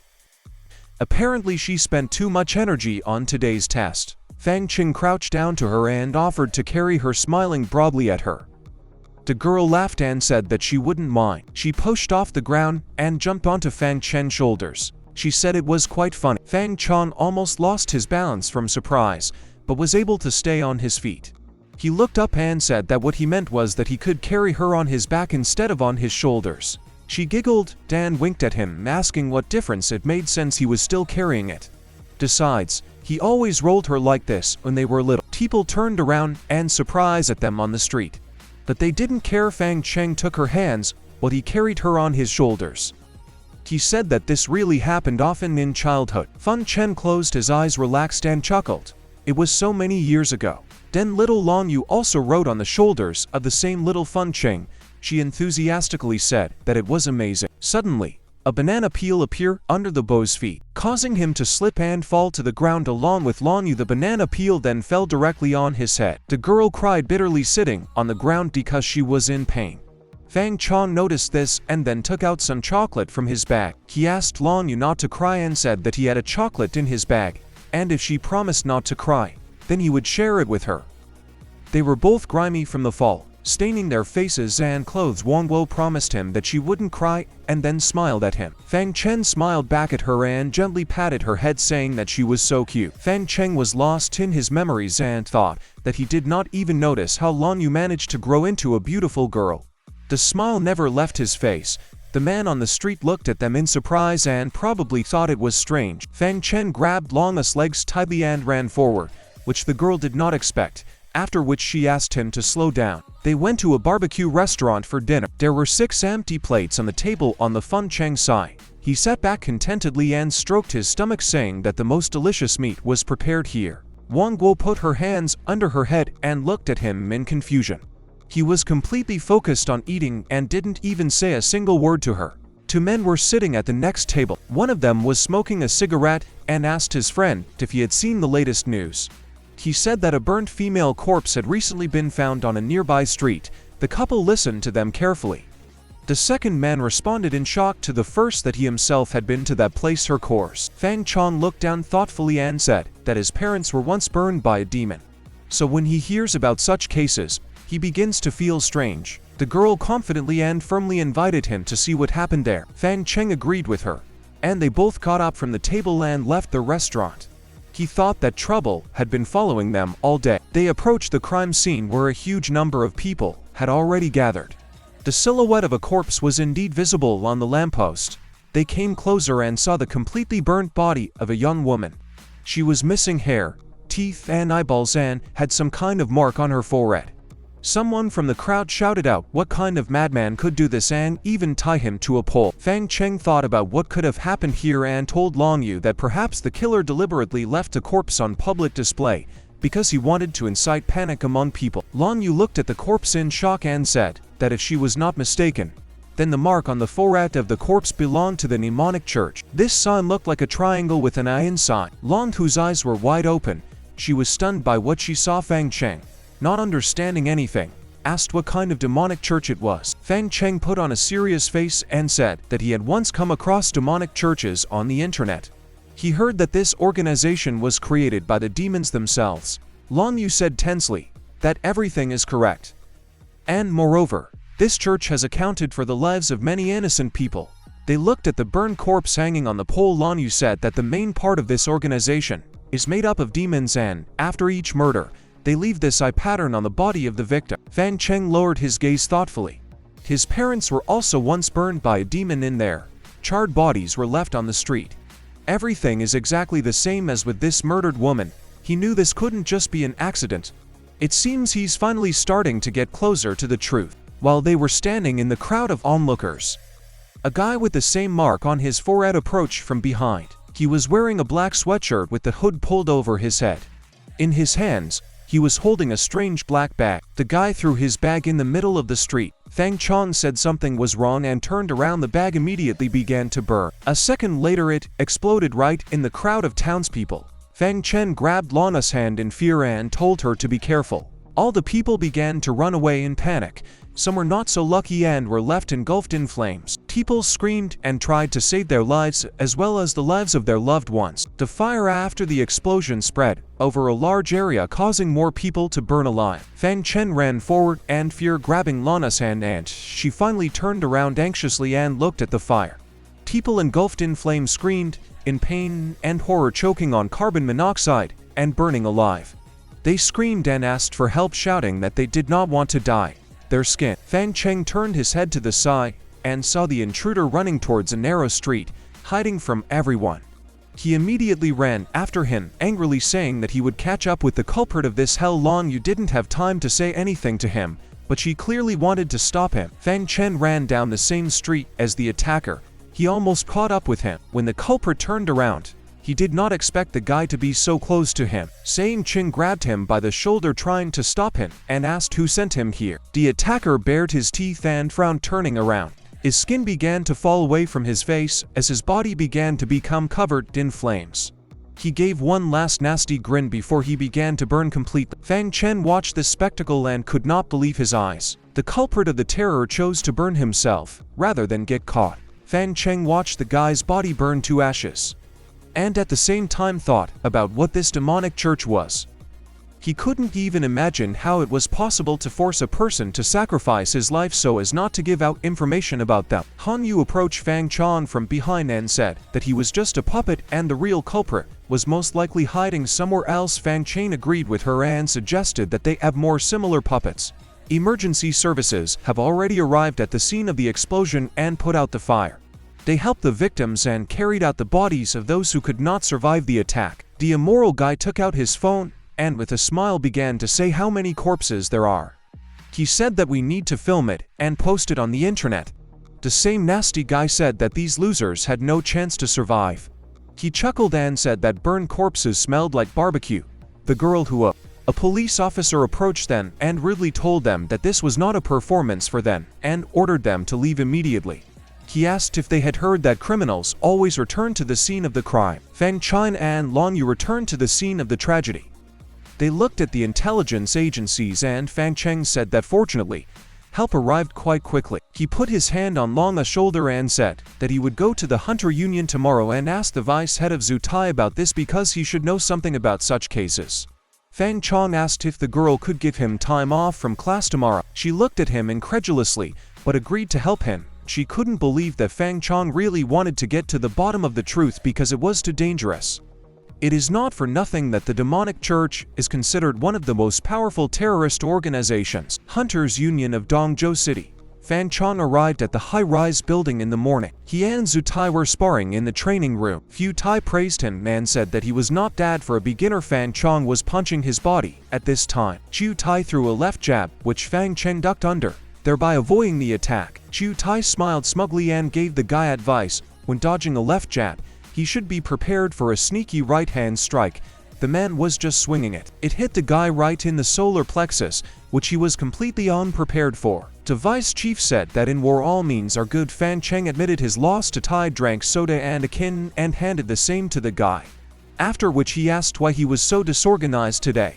He assumed that something was bothering the guy. Fang Cheng sat on the floor and rested. After training, he took the soda and opened it, then asked Fu Tai if he knew anything about the explosion incident yesterday. The man finished his soda and said that he was aware of him. He said that judging by the way it was done, this was the work of the Lord of Fire, who 5 years ago turned their city into a real inferno. These words seemed to echo and Fang Cheng's had his pupils constricted. He seriously asked the vice head of Zutai to tell him about this fire lore. The man did not expect such a reaction and was taken aback, asking what was the matter. Anger boiled inside the guy. He gritted his teeth and clenched the metal soda can in his hands. He shouted that his parents died 5 years ago at the hands of this demon and said that if he did not avenge them, he would never forgive himself. Fun Shang and Zhou Tai sat near the window. It was beginning to get dark and the warm setting sun warmed them. The whole room was painted gold. Zhou Tai said that since the guy is so obsessed with it, he will tell him everything he knows. They each grabbed another kind of soda and Zhou Tai began his story. According to him, after the Lord of Fire burned 150 people 5 years ago, thanks to the support of the demonic church, he was able to hide somewhere abroad. But naturally, he began to commit outrages there too, due to the fact that Zutai looked towards Fang Cheng, who began to hurriedly get ready. The man ended his story by saying that the fire lore has now returned to their city and seems to have become much more resourceful. He said he had already tried to grab him, but it was more difficult than he thought. Fang Cheng threw his bag over his shoulder and headed towards the exit. He promised that he would find this demon and chop it into small pieces wherever he was hiding. Tai looked at him blankly. Fang Cheng turned to him and said, with a serious face, that by the time he finally got his hands on him, he himself would already be a C-class hunter. The man smiled at him, showing his deep wrinkles, and raised his fist up. He laughed good-naturedly and praised him. He said he shouldn't let his desire for revenge cloud his judgment. The man thought that this guy was really admirable. He waved goodbye to him and said that he was looking forward to the moment when he became stronger. Fang Cheng waved back as he walked out into the hallway and replied that he wouldn't have to wait long. It was warm outside. The lilac sky was slowly starting to darken and the clouds were colored golden thanks to the sun. People were crossing the road at a pedestrian crossing, and public transport was passing nearby. Fang Cheng was in the equipment store. He took everything he needed and was thanked for his purchase. This time, his path promises to be very dangerous and 40, so he prepared in advance and took supplies and weapons with him. On his back was a massive backpack and a huge sword and spear. He also purchased equipment to protect his body. Fang Cheng walked past the screen on the street, which was showing news again. He listened with concern to what the TV presenter was saying. She talked about how, according to their data, several cases of arson had occurred in the city over the past few days. Behind her, photographs from the scene of the incident appear, including a photo of the corpse of the woman who had been seen the day before. By Fang Cheng and Long Yu, the TV presenter listed the places where the arson occurred: 13th Street, a bar in the Eastern District, and the Central Hospital. She After hearing the news, Fang Cheng tensed and became gloomy, as he thought that Puppet was far from the last. The people behind him were also shocked by what they heard. The guy looked around. A loving couple walked next to him. And behind them there were quite a lot of people. He thought that apparently no one was going to listen to the advice broadcast on the news, and the streets remain very busy. Naturally, the followers of this demon will continue to engage in. Fang Cheng decided not to think about it inside tiredly. Closing his eyes, he decided that this was not important and that first of all, he should think about how to become stronger. He walked up to a small grocery store with a red sign, and there were a lot of people inside. In this place, his older sister worked as a cashier. She smiled at him while she was checking out the goods and asked her brother what he was doing here. Fang Cheng stood in front of her and smiled. He told her that he would be gone for a while, so there might not be a home waiting for him. She was surprised, silently opening her mouth. The girl worriedly asked if her brother was sure of this, because attacks by demons had become more frequent lately, and he should take care of himself. Fang Cheng continued to smile at her sincerely and began to look for something in his pocket. He said that everything was fine, and ordinary demons woke. She looked at the box and confusedly asked why he did this, because it was a waste of money. Fang Cheng asked her not to say that and then said that he would not distract her from her work and would go. He waved goodbye to her, and his older sister, holding the phone in her hands, thanked him with a wide smile. She looked proudly after her brother leaving the store and thought that he had become more courageous and open. She was happy and hoped that he would achieve his goals and become even stronger. An abandoned part of the city. Fang Cheng walked between empty and dilapidated buildings. Not a soul was nearby. In addition to abandoned and dilapidated buildings, the vacant lot also contained broken cars and piles of garbage. Fang Cheng decided to get ready and reached for his newly purchased sword. If you believe the information from the Hunters Union, then the abandoned lands are full of D-ranked demons, and sometimes there are especially strong C-ranked demons. Everything around was reminiscent of the apocalypse, rubble of houses, vacant lost silence, and withered corpses of people. It was quite foggy in the abandoned part of the city. Fang Cheng sniffed and began to smell fresh blood. Apparently he had finally reached the area where the demons lived. Fang Cheng looked around carefully and began to listen for any extraneous sounds. A demon was running in the distance, looking like a huge gray spider with a human face and horns, and he had a broken chain around his neck. He quickly moved his paws, moving around the wastelands. The demon powerfully jumped off the ground, aiming for Fang Cheng. The guy didn't notice anything at that moment. However, after a moment, he felt something was wrong and turned around. At the last second, Fang Cheng was able to dodge the spider demon's huge paw. Fang Cheng was pushed back several meters by the shockwave, and the demon looked at him blankly. On the other side, a sharp shuriken cut through the air. Fang Cheng noticed him too, after which he sharply took out his sword, repelling the attack of the giant shuriken. He realized that there were two demons from the very beginning. A demon with a monkey's face and sharp fangs caught the reflected shuriken. The two demons stood next to each other and looked at Fang Cheng menacingly. The spider demon was called Awaken, and the monkey-faced demon was called Night Stalker. Fang Cheng at this time thought that he was very lucky to meet two at once. He stood in a fighting pose with a sword and eagerly awaited the battle because he perceived it as a warm-up. The Night Stalker's face transformed. He prepared another shuriken and shouted that the hunt had begun. He threw the shuriken with all his might, followed by several more of the same kind. All three shuriken rushed towards Fang Cheng, who was already standing at the ready. He definitely deflected all the projectiles, and the clang of metal was heard from the contact of shuriken and sword. Shuriken stuck into the ground. Fang Cheng took a look at it and realized that they were all real, although he thought that Night Stalker was using a ghost weapon. At this time, Arachnid was flying at him from above. Fang Cheng noticed this at the last moment. He managed to dodge the attack, but if he had been caught, he would have been severely wounded because the striking force of Arachnid was enough to break the earth into pieces. The Night Stalker jumped on him from behind, holding on to his shurikens. Fang Cheng reacted quickly and then raised his sword to deflect the blow. However, the weapon could not stand it, and the end of the blade simply fell off. Fang Cheng did not want to use his strength while fighting these demons, but his weapon turned out to be too fragile. He threw away what was left of the sword and partially activated his demonic powers. The right eye Arachnid and Night Stalker hissed and growled at him, gradually approaching and preparing for another attack. Fang Cheng grinned smugly and invited them to taste their thorns. He lowered one hand to the ground. Afterwards, wooden thorns and branches began to come out, knocking the demons off their feet. Fang Cheng looked straight ahead with concentration. after which he jumped several meters forward. The demons were able to get out of the thicket, and the Night Stalker prepared to throw his shuriken, telling the guy that he would die today. He threw shuriken towards Fang Cheng with arachnid flying in the air next to him. Fang Cheng managed to activate his blade arms, which helped repel the attack of sharp projectiles, while Fang Cheng deflected the projectiles. He grinned and said that he would live and the Night Stalker would die from his own blades. The shuriken reflected by Fang Cheng flew straight towards the demons, injuring them. The Night Stalker was hit in the shoulder, and arachnid lost one of his paws. Fang Cheng's face was distraught. He shouted that they needed to continue and that the battle had just begun. Fang Cheng released the tentacles from his hand that grabbed the demons. He lifted them high into the air and then slammed them onto the ground. As soon as the guy removed his tentacles, the demons began to rise and growl aggressively at him. The arachnid opened its large mouth and began to release acrid, completely black smoke. Fang Cheng immediately plunged into it, but he thought that this stupid and pathetic trick would not work on him.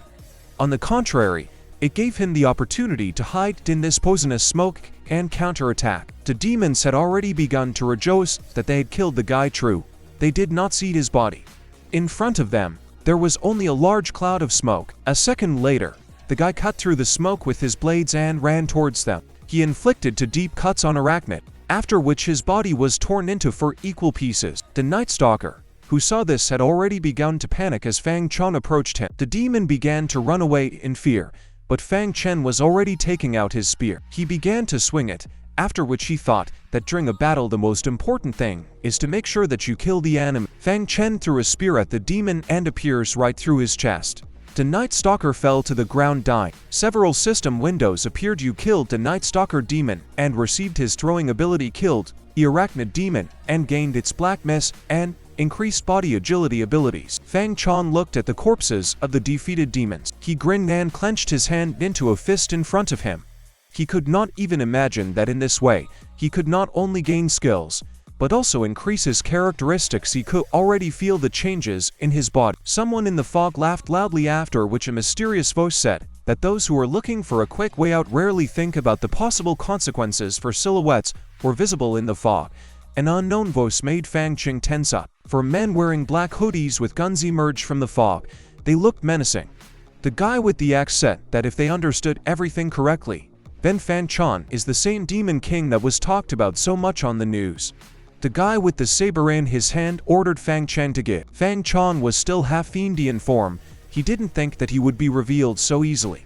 He decided that he needed to hedge his baits and get rid of this gang of thieves. The guy menacingly put 1 foot on the cobblestone and began to provoke them, saying that since they want his prey, then let them come and take it, and he will see if they can do it. One of the band had said that Fang Cheng did not understand the situation he was in, and his friend replied that they did not care and would just kill him and receive a reward from above.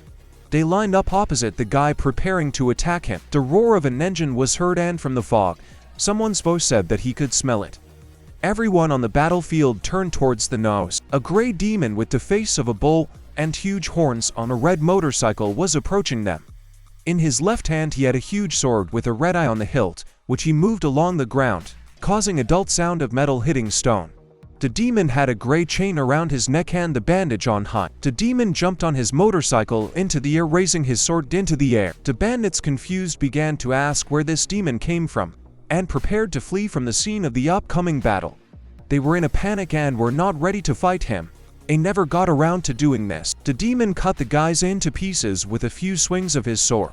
Before dying, they only managed to utter muffled groans. It was a piece of cake for the demon. He landed on the ground and headed towards Fang Cheng.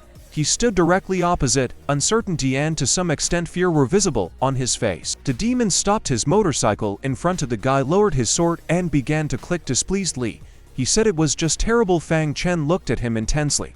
He thought that this demon dealt with 4D-class hunters in a couple of seconds, which meant that he was definitely not some SMA. The demon threw the sword over his shoulder and said menacingly that he would never have thought that the most powerful demon would end up in the body of some boat. Fang Cheng looked at him angrily and confidently asked who he was and how he knew the demon that had settled inside him. The demons shouted back to him that it didn't matter who he was. The only important thing was that the demon of extermination was now sitting inside the guy. The demon stood up from his motorcycle and pointed his sword at Fang Cheng. He said that the guy couldn't even imagine how strong his demon was. Fang Cheng stood motionless. He replied that the demon seemed to know a lot about him. The demon chuckled displeasedly and replied that although he became its carrier, he didn't know about it. He told him that in the past, it was the most powerful demon of their world. He was an invincible being. If he had not been killed using a vile method, the demon cannot even imagine how long age. Fang Cheng looked at him blankly and asked if the demon had come to him to obtain the power of the extermination demon. The menacing demon grinned and chuckled, saying that he was quite quick-witted. Fang Cheng apologized sarcastically and said that he was not going to give up his power just yet. He activated his throwing ability, after which a huge black shuriken appeared in his hand. The demon got back on the motorcycle and rushed towards Fang Cheng, shouting that he was just a pathetic D-class hunter and asked how he was going to face him. He began to move his sword along the ground again and ordered the guy to accept his fate because he did not deserve the power of the demon of extermination. There were only a few seconds left before their collision. The guy dogs the motorcycle and jumped to the other side. The demon turned to him and praised him for his good reaction, after which he pointed his sword in his direction. Fang Cheng managed to substitute his blade there by repelling the attack. He stood firmly on his feet, and the demon on his motorcycle was tilted slightly to the side. A system window has appeared as C-rank enemy has been detected. The true form has been activated. Fang Cheng, who was previously only partially in demon form, now transformed completely. He looked angrily at his opponent with his red eyes. He stood firmly and prepared to attack with full force. Fang Cheng powerfully threw shuriken at the demon, shouting he would destroy it. The demon easily stopped the shuriken with his sword, after which he began to spin it on the tip of the blade. He started laughing sinisterly and asked if the guy really thought these pathetic tricks would help him. The demon, with a nasty grin on his face, threw that shuriken back at Fang Cheng, saying that it was too bold for such a weakling. The spinning shuriken began to fly towards the guide, who was thinking about what to do next. He used his tentacles to grab the middle of the shuriken. With a tentacle, he lifted the shuriken up, after which he began to spin it again in the air. In a matter of moments, he again threw shuriken towards the enemy, who did not expect it. It hit him square in the head, causing him to lean back slightly. He had a scar on his face under his right eye, and he said how amazing it was that he was able to get it. The shuriken, after hitting the demon, and the face flew away in the other direction, and the demon again began to rush on his bike towards Fang Cheng, pointing his sharp sword at him. He shouted that the fun was over. The sharp blade slashed the guy's chest. He was about to attack again with a combination of tentacles and shuriken, but did not have time. The demon drove past him. Fang Cheng's pupils shrank as he looked at his chest and saw a huge deep wound. He realized that he could not keep up with his sword and felt the demonic blood flowing out of him. Blood splashed onto his face and onto the ground. His face became focused despite the wound that could have ended his life. Several new system windows appeared, warning the danger level is extremely high. Body restrictions are temporarily lifted. The demon on a motorcycle passing by laughed nastily and asked if this was really all he was capable of. Fang Cheng's eyes began to glow with a bright red light emitting lightning. The aura around him became more powerful and became larger. The power of the demon of extermination began to flare up within him like wildfire. His appearance began to change. The previous shell began to change as if it began to fall off. Behind this shell was black skin with a red sheen. His sinister smile appeared, revealing his teeth. His eyes burned, and his smile added to the feeling of anxiety that arises just by looking at him in aura. The demon, who was watching the new transformation from afar, did not understand why this guy's power began to increase so sharply. Fang Cheng raised his head and roared loudly as a voice in his head repeatedly ordered him to kill his opponent. He found his eyes starting to glow even brighter. He told the voice in his head to shut up because he didn't need to be reminded of what he was going to do. Anyway, he ran at lightning speed towards the demon, grinning ominously. The demon sat on his motorcycle and held his sword at the ready. He was unprepared for the impact, so when Fang Cheng swung his blades at him, smiling smugly, the demon began to fly back with a shocked exclamation. He fell off the motorcycle and flew several meters back, rolling further on the ground. He stood on one leg and slammed his sword into the ground. He looked at Fang Cheng menacingly and said that he could no longer expect mercy. Fang Cheng wanted exactly this. He wanted to kill this demon and tear it into pieces. He said in his demonic voice that their battle was just beginning. The guy wanted to strike with his blade on his hand, but the demon managed to put down his sword. He parried the attack and then knocked Fang Cheng slightly to the other side. He smugly asked Fang Cheng if he really thought he could handle him, the sword knight. They circled the battlefield as if they were in a passionate dance. No one wanted to give up, and each of them made every effort to when they faced each other. The demons shouted menacingly and Fang Cheng continued to smile ominously. He growled threateningly and decided to attack the demon with his blades again. He repelled his attacks time after time. From the impact force they were thrown away from each other. The demon did not understand why he had changed so much. He believed that Fang Cheng was now more like a madman who could not get enough of his power. Fang Cheng opened his mouth slightly to activate a combined tentacle and spike attack. He pressed his hands to the ground, and tentacles came out that bound the demon, preventing him from escaping.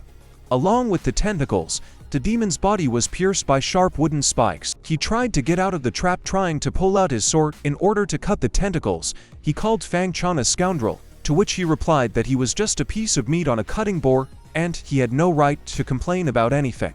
Fang Cheng again prepared his blades on his hands to feet. The demon's eyes lit up because he still had aces up his sleeve, and one of them was his bike. Behind Fang Cheng, his opponent's motorcycle appeared, its engine roaring, and it glowed with red lightning. Blades appeared from under the handlebars of the bike like a butterfly knife. He drove straight at Fang Cheng, preparing to cut him in half, but Fang Cheng remained calm and dodged the bike in its blades. Bike stood between the demon and Fang Cheng, at which time his opponent was able to cut the tentacles with his sword and free himself. He laughed loudly and said that Fang Cheng should have realized that every knight has his own faithful horse, and in his case it is a motorcycle. Fang Cheng pointed his palms towards him and shouted that he was rejoicing. Early Fang Cheng used the black mist ability, and the demon began to hide in the doctor of black acrid smoke. He reproached the guy for using vile tricks again. The enemy tried to cover his face so as not to choke on smoke. He ordered his bike to drive forward so that it would knock Fang Cheng down. At this time, the guy took a position from which he was about to jump. He used the jump boost ability, and the bones in his legs seemed to become thicker and stronger. He easily jumped over the bike that was rushing towards him. He raised his blades in the air and shouted to the demon that this was the end. The enemy was taken aback. He was completely at a loss.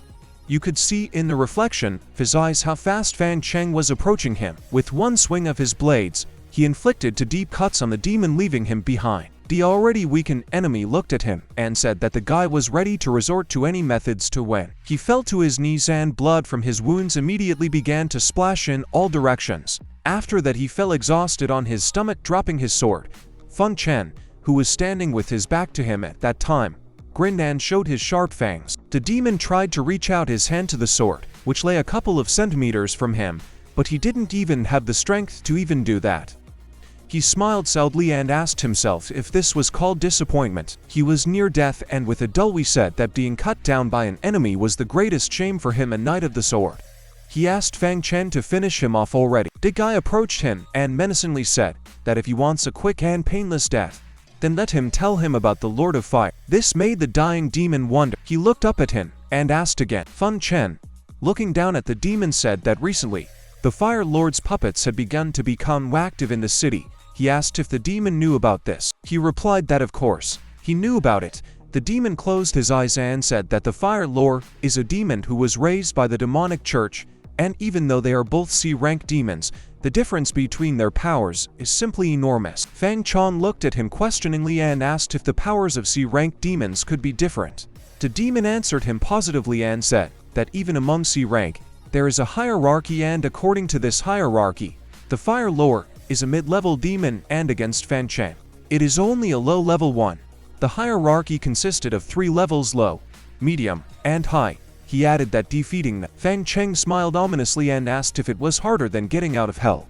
He told the demon that these were the words of a real loser and that he was just a weakling. He proudly stood in front of his face and told his story about how he too used to be the same cowardly loser, because of which he went through countless amounts of suffering and bullying. But he did not give up and continued to train, no matter what, because this is the only way he can defeat his enemy. He looked at his sharp claws and said that in the end, if he began to fear some demon, he could no longer be called a hunter, and the Lord of Fire must die at his hands. He began to walk away from the battlefield as the demon looked after him in shock. The enemy opened his mouth in surprise and thought about how confident this woe was. He closed his eyes bitterly and said that he was just a worthless knight who was defeated in a fair fight. He would never again feel the same confidence that he exuded. he asked to simply kill him. Fang Cheng turned around and said that he did not want to get his hands dirty on him by killing a broken opponent. The demon accepted this answer. A black spiral aura began to form in front of him. His body began to slowly evaporate into a black aura. He said that since Fang Cheng did not want to kill him, then let him at least take the trophy from the loser. Fang Cheng turned around puzzled, not understanding what he meant. The demon's wounded body almost evaporated. He said his wounds were too serious and he wouldn't live long with them. He decided that he would rather choose to burn his life to the ground and give his power to the guide, and to slowly take it away. Fang Cheng asked what he meant, but did not wait for an answer. The demon's body turned into a lump of black aura that rose into the sky. The guy watched this strange event. An AI appeared from the aura. The demon asked to be allowed to become a step in the ascent of the guy's path. The formless aura began to take the form of a sword on whose hilt there was a demon's eye. Fang Cheng looked at him puzzled and decided to come closer. The sword is fully formed. It was black with red tints and its size was crushing. Fang Cheng extended his hand towards him, after which he grabbed the sword. He lifted it up and began to examine it, at which time he again began to take on a human form. The guy couldn't believe that the demon had actually turned into a magic sword. He turned it to get a better look. Now when he holds this blade in his hands, he has the feeling that he and he are one. He decided that it could even be called a living sword. After transforming into a stronger demon form, the guy's shirt disappeared and his trained body appeared. Suddenly, a voice inside Fang Cheng laughed and said that the guy managed to brainwash the demon into giving up his power without even killing him. Fang Cheng stood in a stupor. He didn't understand why the demon inside him, who usually spoke like an artificial intelligence, suddenly began to act cons. A dark red claw began to come out of his chest. The demon of extermination said that it was time to go outside and get some fresh air. The dark cloud came out more and more from the guy, which shocked him. The sphere from his chest began to take on a familiar appearance, after which had spread its wings. The demon of extermination appeared in front of the guy, only in a smaller form, as if you were a child demon. He hovered in the air and proudly said that now Fang Cheng had personally seen his master and ordered him to kneel down. Fang Cheng examined the demon and asked if it was a smaller version of the extermination demon. He said that in this form, he looked more like a pet than a demon. The demon of extermination looked at him blankly. He became very angry and there was a fire in his eyes. He asked how Fang Cheng dared to call his name in front of his master and shouted that he was the lord of the demon world, and not some kind of animal. Fang Cheng looked at him calmly and asked if this was the true body of the extermination demon. The demon cleared his throat and said that it could be called that way. He exhaled tiredly and replied that it would be more correct to say that this is a spiritual body, not a physical one. With a smile on his evil face, he pointed his finger at Fang Cheng and said that at the moment when the guy was attacked by Bleh, his soul was attracted by the violent hatred that the guy exuded, and the demon thought that he could become an excellent vessel. He lent him his power to destroy demons. Fang Cheng looked at this demon with a serious face and thought that he was not even trying to hide his true intentions, but Fang Cheng admitted to himself honestly that he needed his strength. If he acts carefully, then in his opinion no problems should arise. Fang Cheng approached the demon of extermination and agreed to continue their cooperation, but in return, he obliged to help him defeat the Fire Lord. The demon chuckled evilly. He opened his wings again, crossed his arms over his chest and ominously said that one Fire Lord would not be enough for him, and they must destroy the entire demonic church. Fang Cheng asked in shock why they would destroy the entire demon church and if the extermination demon had anything to do with them. He flooded his little wings in front of Fang Cheng and said that he wanted to destroy this entire demonic church with all his dark soul. He folded his hands on his chest and said that the head of this church, the so-called high priest, was the one who violently killed him. Fang Cheng commonly asked about the high priest of the demonic church, but did not receive an answer. The demon angrily clenched his fists and shouted that if you were as strong now as he was in life, the priests could not rule either the world of demons or the world of people. Fang Cheng looked up at the extermination demon and asked again who this high priest was.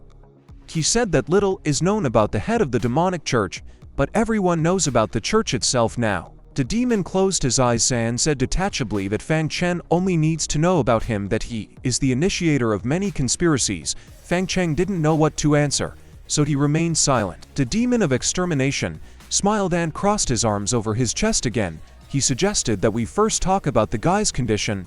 The demon promised to help him become stronger and kill the Fire Lord. And when they kill this demon, he will help him destroy the demonic church. Fang Cheng asked him in shock, his eyes widening. The demon looked at him and grinned. He asked if Fang Cheng was scared and warned that only a good demon like him would offer him such a deal. Fang Cheng calmed down and said, with a serious face, that it seems that the time has finally come to wipe out this demonic church from the face of the earth. The demon showed him a thumbs up and smiled, saying, "That's great," he said, his owner like this attitude. Fang Cheng chuckled without saying anything else to him. He thought about the fact that the demon of extermination calls himself the master, but he himself looks like a small pet. He lowered the corners of his lips and eyebrows. The demon noticed a strange expression on his face and flew up to him displeasedly, asking if he doubted his strength. Fang Cheng was confused and said that he had no doubts, and he wondered how he knew what he was thinking, and wondered if this demon could read minds. Fang Cheng grabbed his sword and said that it was time for them to stop talking in vain. He looked at his demon and assumed that there must be a whole bunch of demons here and suggested that they start clearing it. The demon of extermination looked to the side, as if he had noticed something, and it was true. From the other side of the bike of that demon who had turned into a sword was approaching them. Fang Cheng looked at the motorcycle. The demon of extermination flew up to the bike and assumed that this magical motorcycle recognized Fang Cheng as its master. A powerful motorcycle drove right up to the guy. He sat on it and grabbed the steering wheel. With a smile on his face, he said that in this case, he would not refuse such a thing. He attached the sword to the back of the bike. He gripped the steering wheel tighter and looked forward with concentration. For the first time, he encounters a vehicle that uses the owner's energy as fuel. The motorcycle took off and rushed forward at high speed, followed by the demon of extermination. The motorcycle engine roared powerfully as they sped forward. Fang Cheng said with a smile on his face that he felt good about feeling his strength through the speed of the bike. The demon of destruction, flying to his right, laughed and said that he did not yet know what real power was. Fang Cheng rode his bike so fast that he kicked up columns of dust from the ground. They drove up to one of the abandoned buildings in the ruins of which someone was hiding and waiting. These were demons similar to humans, but with gray skin and wide mouths full of sharp teeth. The demons attacked Fang Cheng at once, growling aggressively. Fang Cheng began to take out his living sword that was attached to the back of the motorcycle. He held the sword forward, holding it with one hand while he continued to control the motorcycle with the other hand. In an instant, all the demons were cut in half. Fang Cheng didn't even put much effort into it. The corpses of demons scattered in all directions. The guy continues to ride and chop up demons one after another. The demon of extermination, who hovered near his left shoulder, said that everything was fine with the harvest here. He told Fang Cheng that they were D-ranked demons' goals. Each time you kill such a goal, his agility rating will increase. Fang Cheng looked at him, smiled and said that this is interesting. He grinned and continued that now the system is not in his head, but sits next to him. They drove further to the ruins. The same demon sat on the walls and roofs of buildings. A gloomy fog hovered around, and the red moon hanging above them added an ominous effect. Fang Cheng started the motorcycle again and suggested setting a small goal for himself to destroy all the demons in the abandoned part of the city. For days later, the weather was beautiful. The green leaves of the trees rustled in the wind. There was not a single cloud in the sky, and the sun reflected from the windows of the Hunter Academy. Long Yu, who was sitting on the classroom level, suddenly looked out the window at a withered tree branch without leaves. She put her hand under her chin and wondered why Fang Cheng still hadn't shown up at school. On top of that, his phone was always switched off and he did not answer calls. Long Yu looked down, clasped her hands together inside suddenly. She hoped he wasn't trying to take revenge on the Fire Lord alone. After all, now is not the right time for this in Long's opinion. At the same time, while Long Yu was sitting at school, Fang Cheng was riding along the road in the city center on his bike. All the people stopped paying attention to him. The bike's wheels were spinning incredibly fast, and on his back he had a huge bag, which was filled to the brim with the corpses of captured and killed demons. Fang Cheng held the steering wheel confidently and looked contentedly at the road. He was able to find clothes somewhere. He was wearing a white t-shirt and a gray cape. On his shoulder sat the demon of extermination. The guy was glad to see the familiar streets of Dogsu again, having returned aft. He smiled confidently and thought that the Lord of Fire would soon die at his hands. Fang Cheng arrived at the office of the Dogsu Hunters Union. The wind lifted the torn leaves from the trees upward, causing them to spin. The sky was bright blue. Gentle clouds floated across it, and the sun reflected from the windows of the buildings. Fang Cheng proudly showed off all his loot to Du Tian Xiaonan on the canvas. One could see the ghouls, the Night Stalker, and the arachnids. Xiaonan asked in shock if he brought it all himself. Her eyes widened in surprise and her mouth fell open. She was holding a tablet with a stylus. It was difficult for her to even imagine how strong Fang Cheng was. Sute turned to him and smiled. He said that it was surprising that among his prey, there was even a C-rank demon, the original knight. Apparently this was the same demon that then became the sword for Fang Cheng. Yute praised him and said that he had become much stronger. Fang Cheng said with a serious face that he was lucky he lied about being lucky enough to meet a wounded firstborn knight, but he simply finished him off. He thought that if his form was not right, he would not be able to cope with him. So for now, it was better not to attract unnecessary attention. Fang Cheng looked at Chutai and asked if he had found out where the Fire Lord was now. Chutai immediately stopped smiling and put on a serious face. He said that although the Lord of Fire himself had not yet made himself known, his followers had appeared several times. As a result of their activities in crowded areas, hundreds more citizens died. Fang Cheng lowered his eyebrows and asked if it was announced on the news that the city government had banned people from gathering in large crowds. Chutai suddenly lowered his head and responded positively, but said that the people did not want to abide by this rule. Chutai scratched his beard and closed his eyes. He said that we could at least take tonight. The Black Sun group will be giving their concert, and he is sure that there will be a large crowd of people there. Their crazy fans will come even if they are told directly that a fire might break out there. Fang Cheng lowered the corners of his lips and frowned. He asked if it seemed strange to Du Tai that they decided to give their concert at such a dangerous moment, and he suggested that it might have something to do with the Fire Lord. Zu Tai replied that they had thought about it too, but they had no real evidence, so they could not take action, and their fans are mostly completely crazy, so you can't dissuade them. Fang Cheng thoughtfully replied that he understood everything, but he himself decided that he would have to go to this concert himself and find out everything. Zhong An looked at her tablet and smiled. She said she had finished calculating the reward for all the loot he had brought. She has already transferred 1.2 million yuan to his bank account. Fang Cheng's eyes became round and his pupils shrank. He didn't expect it to come out so much, so he asked the amount again.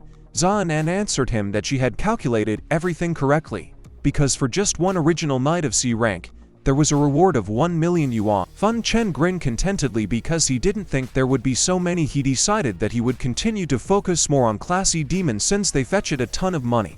The extreme donation demon sitting on his shoulder said that Fang Cheng was terribly fond of money. In the evening they arrived at the VIP bar Black Sun for a concert of the band of the same name. The bar, his name was emblazoned on the building and posters hung on the walls. There were expensive cars in the parking lot, and a lot of people were heading into the bar itself. There was even a guy with Fang Cheng rode his motorcycle into the parking lot. The sky had already become completely dark and stars could be seen in it. Fang Cheng stood up from the motorcycle and leaned against it, crossing his arms over his chest. He said there were so many people here that he didn't even notice right away that they were performing in their own bar. The demon of extermination hovered in the air next to him. Fang Cheng asked him if he was afraid that someone might notice him. The demon replied that now he is just an embodiment. The club's DJ went outside and greeted all the visitors. He showed the sign of the horns and shouted that the concert would start very soon, and asked everyone to prepare their tickets in advance. He was wearing a white sweatshirt and black jacket. He also wore black glasses and a red hat. Visitors began shouting the name of the group and also showing the sign of the horns. They all started to walk into the bar towards the stage, including Fang Cheng. He had his living sword behind his back. He decided that it was time to find out what this Black Sun was. The sticks beat loudly on the drums, setting the rhythm for the entire song. The bassist was plucking the strings of his red bass guitar. The lead singer wore a black leather jacket with spikes and saying that he was done with the war, but the world was still far from him. The musicians were performing on stage. Loud music was coming from the speakers. The lead singer wore a red bandage. He continued to sing that he had a fever and chills. All his hopes and dreams turned into wild horror. He's saying that he could fly, but he had not felt the wind on his face for a long. The crowd cheered and cheered, with many shouting the band's name. Fang Cheng was not impressed with the performance. He thought they were playing rock music too loudly at this time. The extermination demon on his shoulder was enjoying the music and singing along. Apparently he liked this music. The crowd cheered the band on in it. Fang Cheng noticed someone familiar who was standing and smoking a cigarette.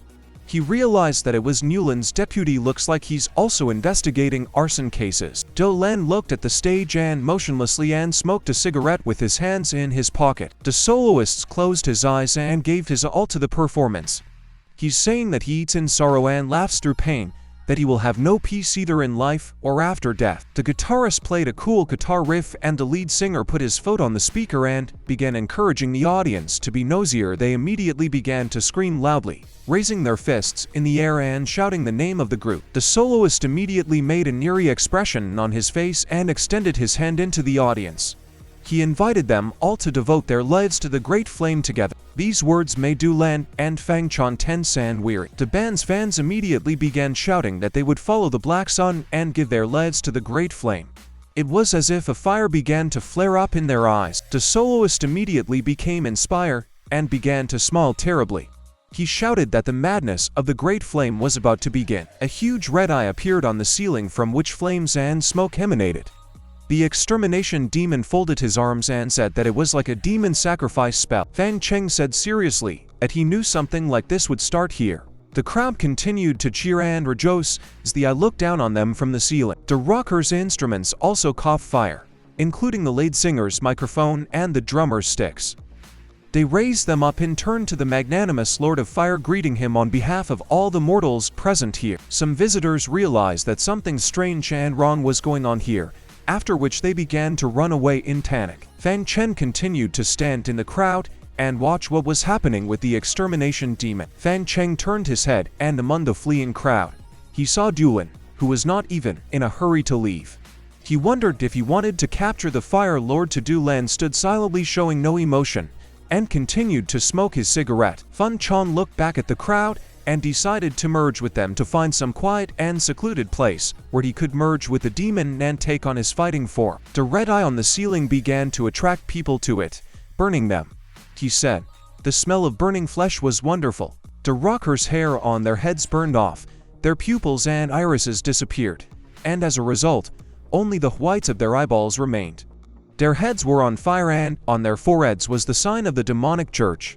They raised their burning instruments into the air, shouting that this was. A smiling red-skinned demon began to emerge from the eye on the ceiling. Dulam, smoking a cigarette, said that he had already begun to think that the Fire Lord would not appear today. The Lord of Fire descended from the red eye into the bar. He was much larger and taller than Fang Cheng's demonic form. He had a long tail, huge horns and a cross on his chest. He smiled ominously as he was completely engulfed in flames. His eyes were the same color as flames, and the mark of the demonic church was also present on his forehead. He laughed evilly as he looked around the bar and said that everything was well done and rejoiced that the huge number of victims. He folded his arms and looked at Duland. He asked who the blonde man was and why he hadn't become a victim. Yet there was a musical group standing right under the Fire Lord. They ran towards Duland with burning heads and shouted that their lord need not worry because they would deal with him and then sacrifice him to him. Duland, without letting go of the cigarette from his mouth, put his hands forward and began to activate his power. He asked if the rockers could compete with him, and said that he did not have time to have fun with some henchmen and he only needed the Fire Lord.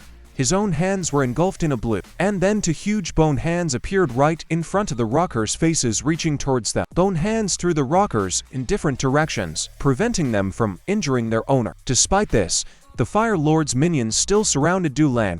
The man did not panic. The rockers were engulfed in flames from head to toe. They began to laugh loudly and encourage each other. Bone hands guarded Dulan. He threw his hands forward, after which this movement was repeated by skeletal hands. He took a defensive stance. The rockers couldn't get close to him. The Fire Lord folded his arms over his chest and chuckled thoughtfully.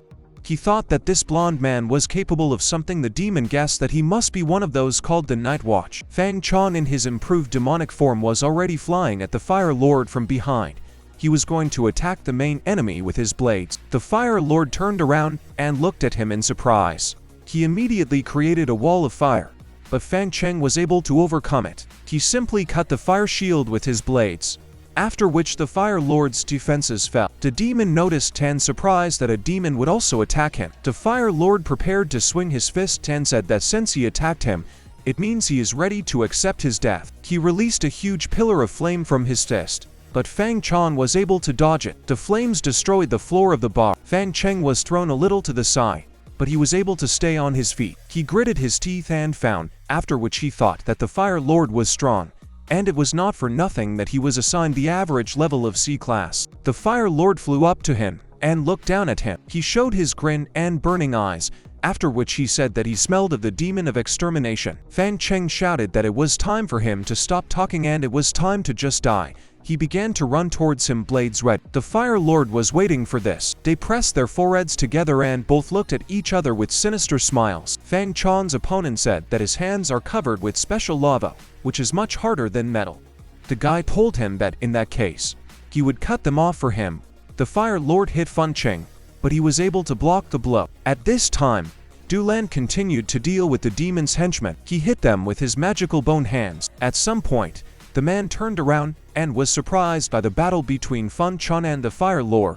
He noticed the second demon whom he had already seen somewhere, after which he remembered that this was the same demon king they were looking for. Dulan's pupils shrank. He didn't understand why he was fighting the Fire Lord. Fang Cheng launched several blades at his enemy. While they were flying towards him, he didn't even bother to somehow avoid her. He put his hands forward and said that he didn't even need to dodge such a pathetic attack. With one blow he broke all the blades. Fang Cheng was taken aback. He looked at it in shock and wondered if he was really able to destroy its blades with just his physical strength and the strength of his hands. The Lord of Fire ran from his place towards Fang Cheng and shouted to him that now he would clearly show him the difference in their strengths. He hit the guy right in the chest. The demon flew with him for several meters, breaking the wall. Dulan turned away from his affairs and paid attention to this, standing in shock. Fang Cheng in the Fire Lord had already broken the second wall. The demon continued to hold his fist to the bow's chest.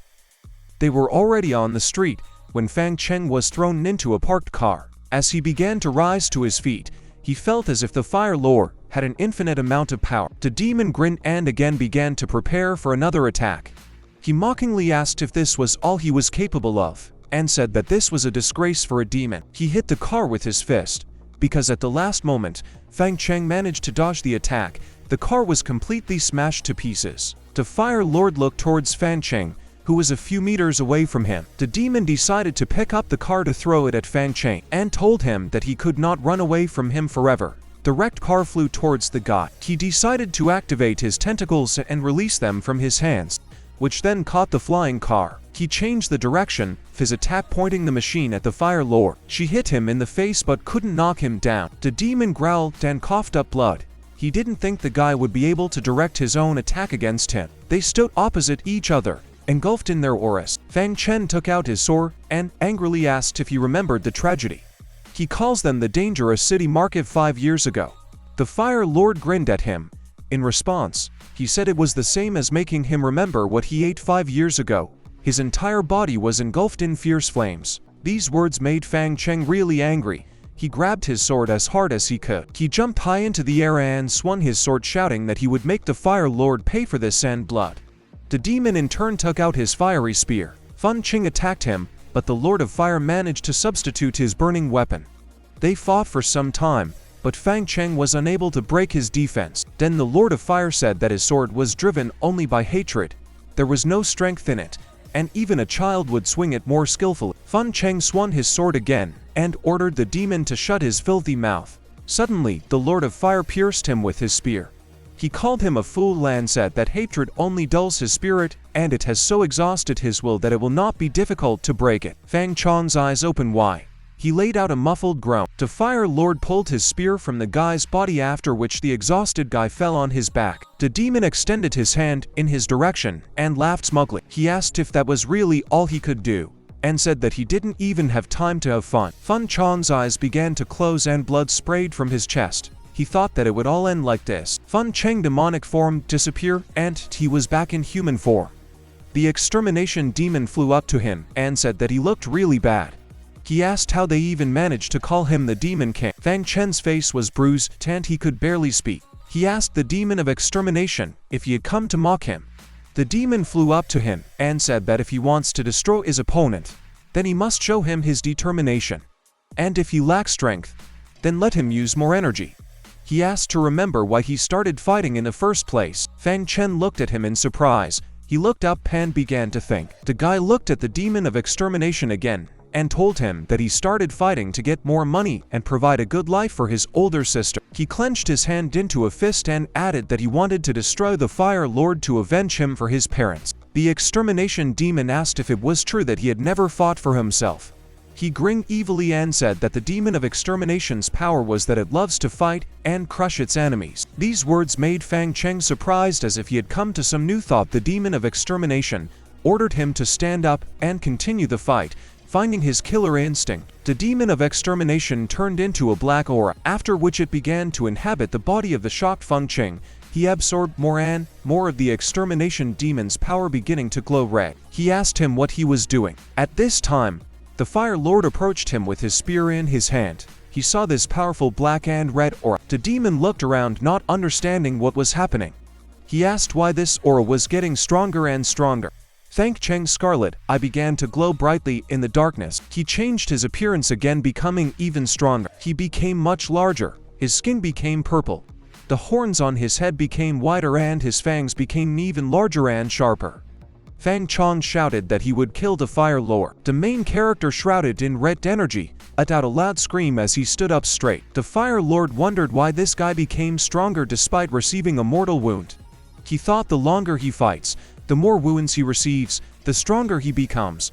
He thought that this was exactly what the demon killer was. Fang Cheng looked at the Fire Lord with his red eyes flashing, pushing off the ground. He charged with an evil grin on his face. And the Fire Lord thought that after evolving his body, his explosive power had at least doubled. His eyes widened as his opponent came right in front of his face. He dodged and the main character hit the ground with force, breaking it into fragments. He extended a black clawed hand towards the Fire Lord. Fang Cheng grabbed him by the throat. He hit the ground with force, destroying the ground and cars around with a shockwave. Blood gushed from the Fire Lord's mouth. The car fell to the ground, turning upside down. The Fire Lord clenched his teeth, said he was crazy. Rayed in flames. He asked if he thought that would be enough to kill him. A pillar of flame enveloped him. When the main character stepped back, the Fire Lord raised the clawed hand shrouded in fire, completely covered in flames. The Fire Lord asked with an evil smile if you liked his completed form. He immediately rushed forward to attack. Fang Cheng said that he is not afraid of some pathetic flame because it cannot harm him in his armored form. He grabbed the Fire Lord by the shoulder. The main character sharply moved his hands shrouded in red energy downward, tearing off the enemy's hand. The Fire Lord looked furiously at his shoulder, where his hand had previously been. Jumping back, he asked how dare he. He shouted that this was unforgivable. The Fire Lord's hand appeared on his body again. During this time, Fang Cheng closed the distance between them and swung his fist with an evil grin. He slammed his fist into his opponent's torso, which was engulfed in flames.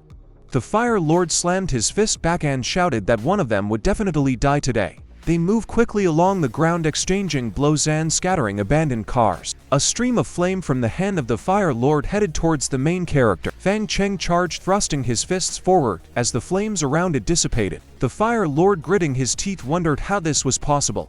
He wondered how he could dispel its flames with his bare hands. He thought that his mind had been completely consumed by violent rage, and now he felt no pain at all. The protagonist's punch pushed the Fire Lord away, slamming him into the wall enveloped in red energy. Fang Cheng asked for what purpose he started that fire 5 years ago.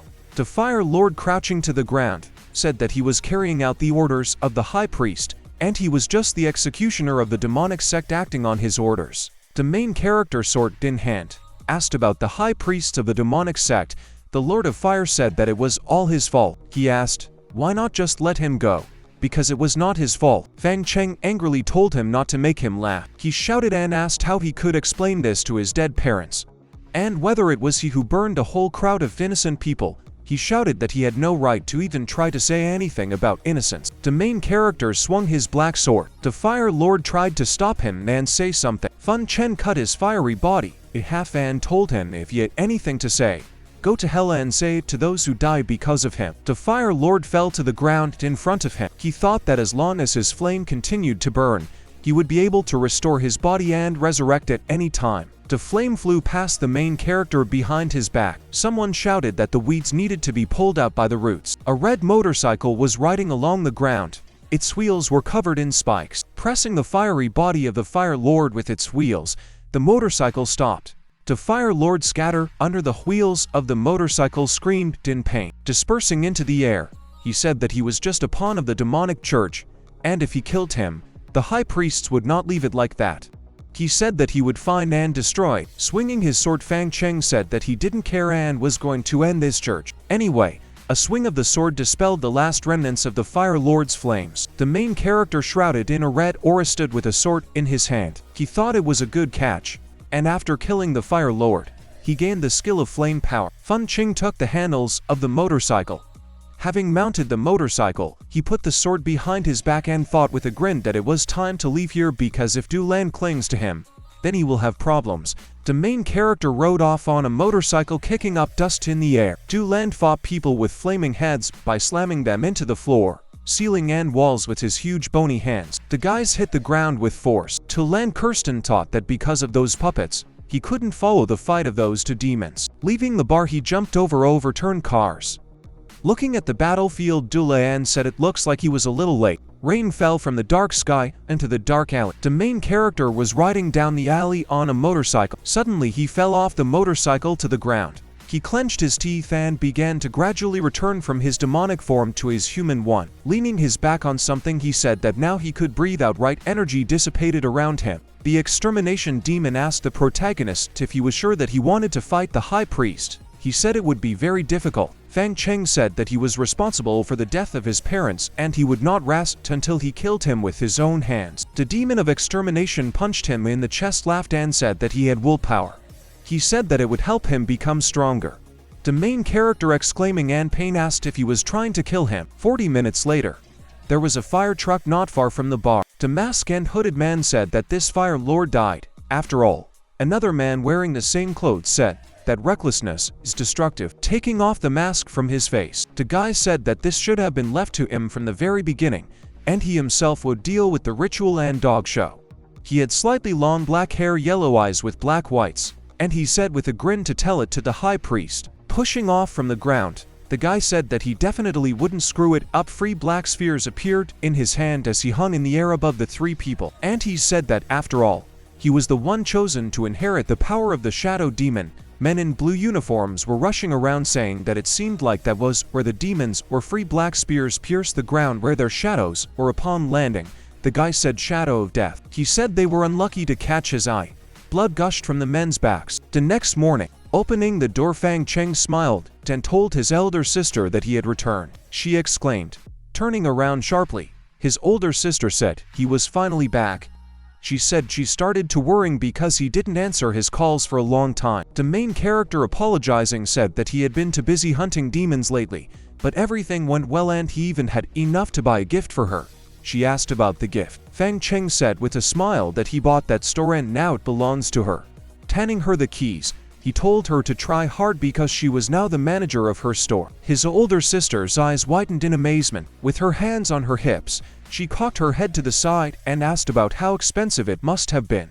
She said that he should think better of himself and buy himself an apartment for his future family because he would not be single forever. Smiling, Fang Cheng told her to just consider an investment in the future, and if they could make money from the store, they could buy a new apartment. Saying his older sister said that he had convinced her and he seemed to have grown a lot.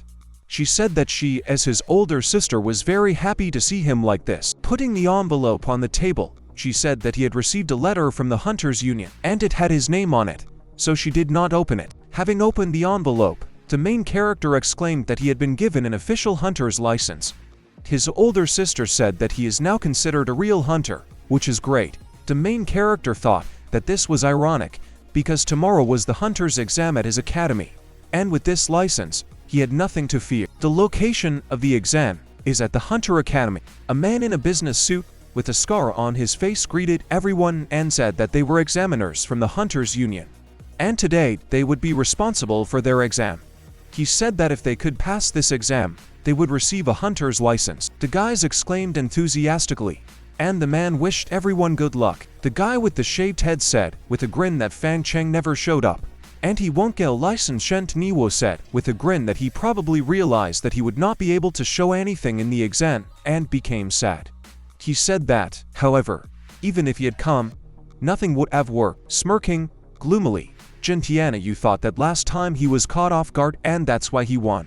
And he's been training like crazy lately, so he doesn't stand a chance this time. Lan Yu said that she knows Fang Cheng better than them, and he will definitely come. Chen Chana Yu said that she is fantasizing. The main character said with a smile that a lot of people had gathered here. Lan Yu exclaimed that he had arrived. Chang Feng said that they were about to graduate from the academy, so he couldn't help but come. He said that he came to refuse to take part in the exam. Lan Yu exclaimed in shock and asked if he was joking. Chen Tia mockingly said that losers will always remain losers, and he didn't even have the courage to try. The guy with the shaved head said with a grin that his girlfriend said she knew him better than they did. The main character frowned. He said they seemed to misunderstand him, and he decided to back out because it wouldn't make sense since he already had a hunter's license. Lan Yu thought that his progress was truly amazing. Chang Feng pointed his finger at him and asked with a grin if he could come up with something more realistic. The guy with dark hair asked if he really thought that they would believe this nonsense because he was just a weakling. The man with the scar said that if a student has obtained a hunter's license in advance, he is exempt from taking the exam. But to do this, he must verify the authenticity of the app. The main character agreed and thought that he had guessed about it. The man took out a black license from the envelope. He exclaimed loudly in amazement. The man said it was a genuine license issued by the Hunters Union. He said that he had a C class, and the vice president of Zutai personally assessed him. The guy with the shaved head asked if it was a joke. The guy with dark hair exclaimed that he was just a student and all students could only get a D grade. Chen Taniwo said that this is impossible. Wan Yu with her hands on her hips asked how long he was going to hide the fact that he had become a C-class hunter. He said it was insulting. Fang Chan apologized and said that it just happened yesterday. A crowd of students surrounded him shouting that he was incredible, and they always knew that he was a true genius. Someone said that if he wants to gather a squad, don't forget to invite him too. The main character exhaling thought that he would never understand people because just recently they laughed at him, ridiculing his weakness, and today they smile and praise his strength. The man with the scar said that he truly had a great future ahead of him, and the day was near when they would hear about the powerful demon hunter Fang Cheng. He asked if he would like to join the ranks of the Hunters Union and start working for the good of their city. People in the crowd exclaimed in admiration that he had been invited by the Hunters Union, and he definitely had a promising future ahead of him. Chen Chanmu gritted his teeth angrily. The main character said that this is a very tempting assumption. He said with a serious face that he would refuse. Fang Chan thought that he couldn't walk in front of other people in his demon killer form, so he wouldn't join the troops for now.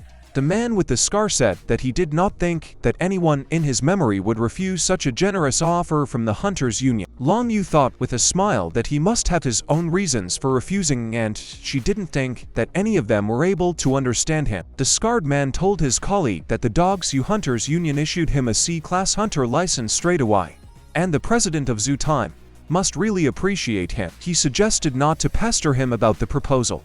The man in dark glasses said they wouldn't force him. Turning around, he said that he hoped that he would change his mind. A man with a scar approached the students and told everyone to disperse because the exam would begin soon. The main character said that they would see each other again.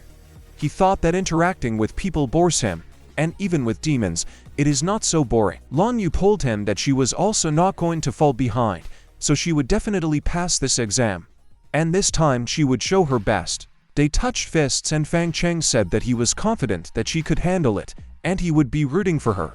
There was a bright blue sky above the clock tower. The guy falling to his knees asked why he had awakened such a bad ability because he would have to study for another year. The guy with lilac hair laughed and said that he passed the exam without any problems and was now officially a class hunter. The girl next to him said that he really got a cool ability and she would also like to be able to summon weapons. The guy asked them if they had heard that the village chief. The guys congratulated Zhen Tenyu for awakening D-rank thunderbolts. One of the guys said that, however, he was still far from Fang Cheng. Chen Taniwo angrily hit them with an electric fist and told them to shut up because he would definitely teach this loser a lesson. Students walked past food stalls. Sitting at the table, Lan Yu told the main character with a smile that today's dinner is at her expense. He congratulated her on awakening her C-rank ability, and she was now officially a hunter. He thought that Lan Yu is truly a genius, but there is more to it than that. And he is sure that she has trained a lot to achieve such a result. Fang Cheng thought that his strength could now be estimated at about an average C-rank level, so the difference between them was minimal, and he showed. Lan Yu said that in the future she plans to take the exam and try to get a job in the Demon Hunter department, She asked what about him. The main character, looking at the red energy around his hand, said that he would continue to work alone for now.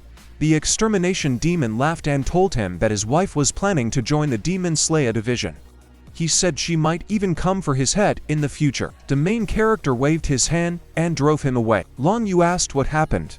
The main character, awkwardly scratching the back of his head, told her not to pay attention, and everything was fine. Smiling, he said that he supported her decision in any case, and hoped that she would make her desires come true very soon. Long Yu said that this is what she wishes for him, and she is confident that he will soon become one of the most powerful demon hunters.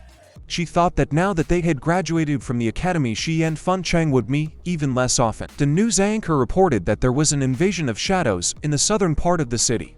She said that many people in the area had already turned into shadow demons. The presenter said that they attack everyone who comes into their sight, so they recommend evacuating the area as soon as possible. And now professional hunters are already working at the scene. Long Yu said that this is strange. And first there were arson, and now there are shadows. Fang Cheng said that the Devil Church must be involved in this again, and it seems they are planning to raise Dog's Yu to the ground. He said that he would check everything himself. Long Yu asked if you would go hunting again. The city under the red sky was destroyed. A black creature that looked like a wolf with glowing yellow eyes suddenly opened its mouth. The quick blow tore the two wolves apart. The main character, with a sword in his hand, thought that even dogs can turn into shadow demons. Frowning, he thought that he did not think that these dogs could kill so many hunters, and he was sure that more powerful demons were roaming nearby. A huge centipede demon appeared behind him. Fang Cheng turned around sharply. He jumped back, and a black spear stabbed into the ground in front of him. Blood gushed from his mouth, and he looked down in surprise, looking at the black spear sticking out from his shadow on the ground.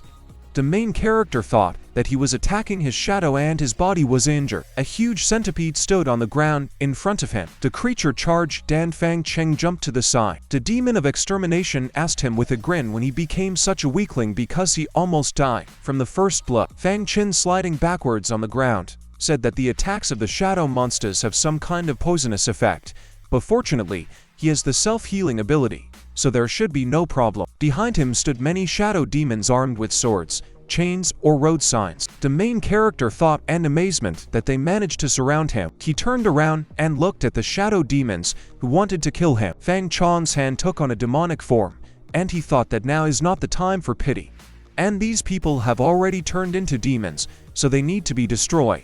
He swung his sword at the shadow demons. Dark energy broke the sword of one of the monsters attacking him in half. The shadow demons in front of him disappeared into thin air. A huge centipede raised its head above him, shooting black spears from its mouth. Fang Cheng thought it seems like the time has come to test the power of the flame that he inherited from the fire lord. Red energy enveloped his sword, hitting the centipede with his sword. He ended up behind her. The red energy threw the centipede aside, slamming it into the rocks. Another monster jumped out of the ground and rushed to attack, its toothy mouth wide open. The main character said it looks like all these demons are targeting him. He blocked the monster's jaw with his sword. The jaws began to close around him, and he clenched his teeth. The monster continued to attack, pushing Fang Cheng back with its pressure. His feet, sliding along the ground, kicked up dust into the air. Shrouded in red energy, standing in front of the monster attacking him, he thought that they were quite strong. He heard a scream behind him calling for help. Monsters that looked like sharks tore people apart with their sharp teeth. Having struck the monster with a sword,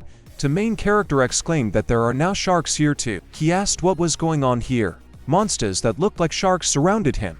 The demon of extermination said that all these demons are controlled by the shadow demon, and if he wants to get rid of them all at once, then he needs to deal with him. The main character, jumping onto a stone, said he understood. The demons shouted at him to be careful because they were attacking again. Swinging his sword enveloped in red energy, Fang Cheng said that he would first clear the way. Dark energy pushed the sharks back. Fang Cheng thought that he would try to combine the powers of flame powering black mist, creating a fiery black mist. A stream of red energy shot forward. The shadow demons in front of him were torn apart, dispersing into the air.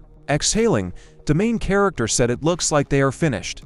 He thought that the only thing that made him happy was that he had received a whole bunch of demonic energy. The demon of extermination told him that it was too early to rejoice. He told him to look at the sky. There were a huge number of black birds in the red sky. The main character asked if they were kidding. The guy with the sword looked up and asked if these birds were also shadow demons. Another guy said they seemed to be heading in the same direction. The birds flew towards the roof of one of the destroyed buildings on which a silhouette of a man in some kind of black funnel could be seen. The guy with black hair laughing said that this was fun, and they would continue their shadow play.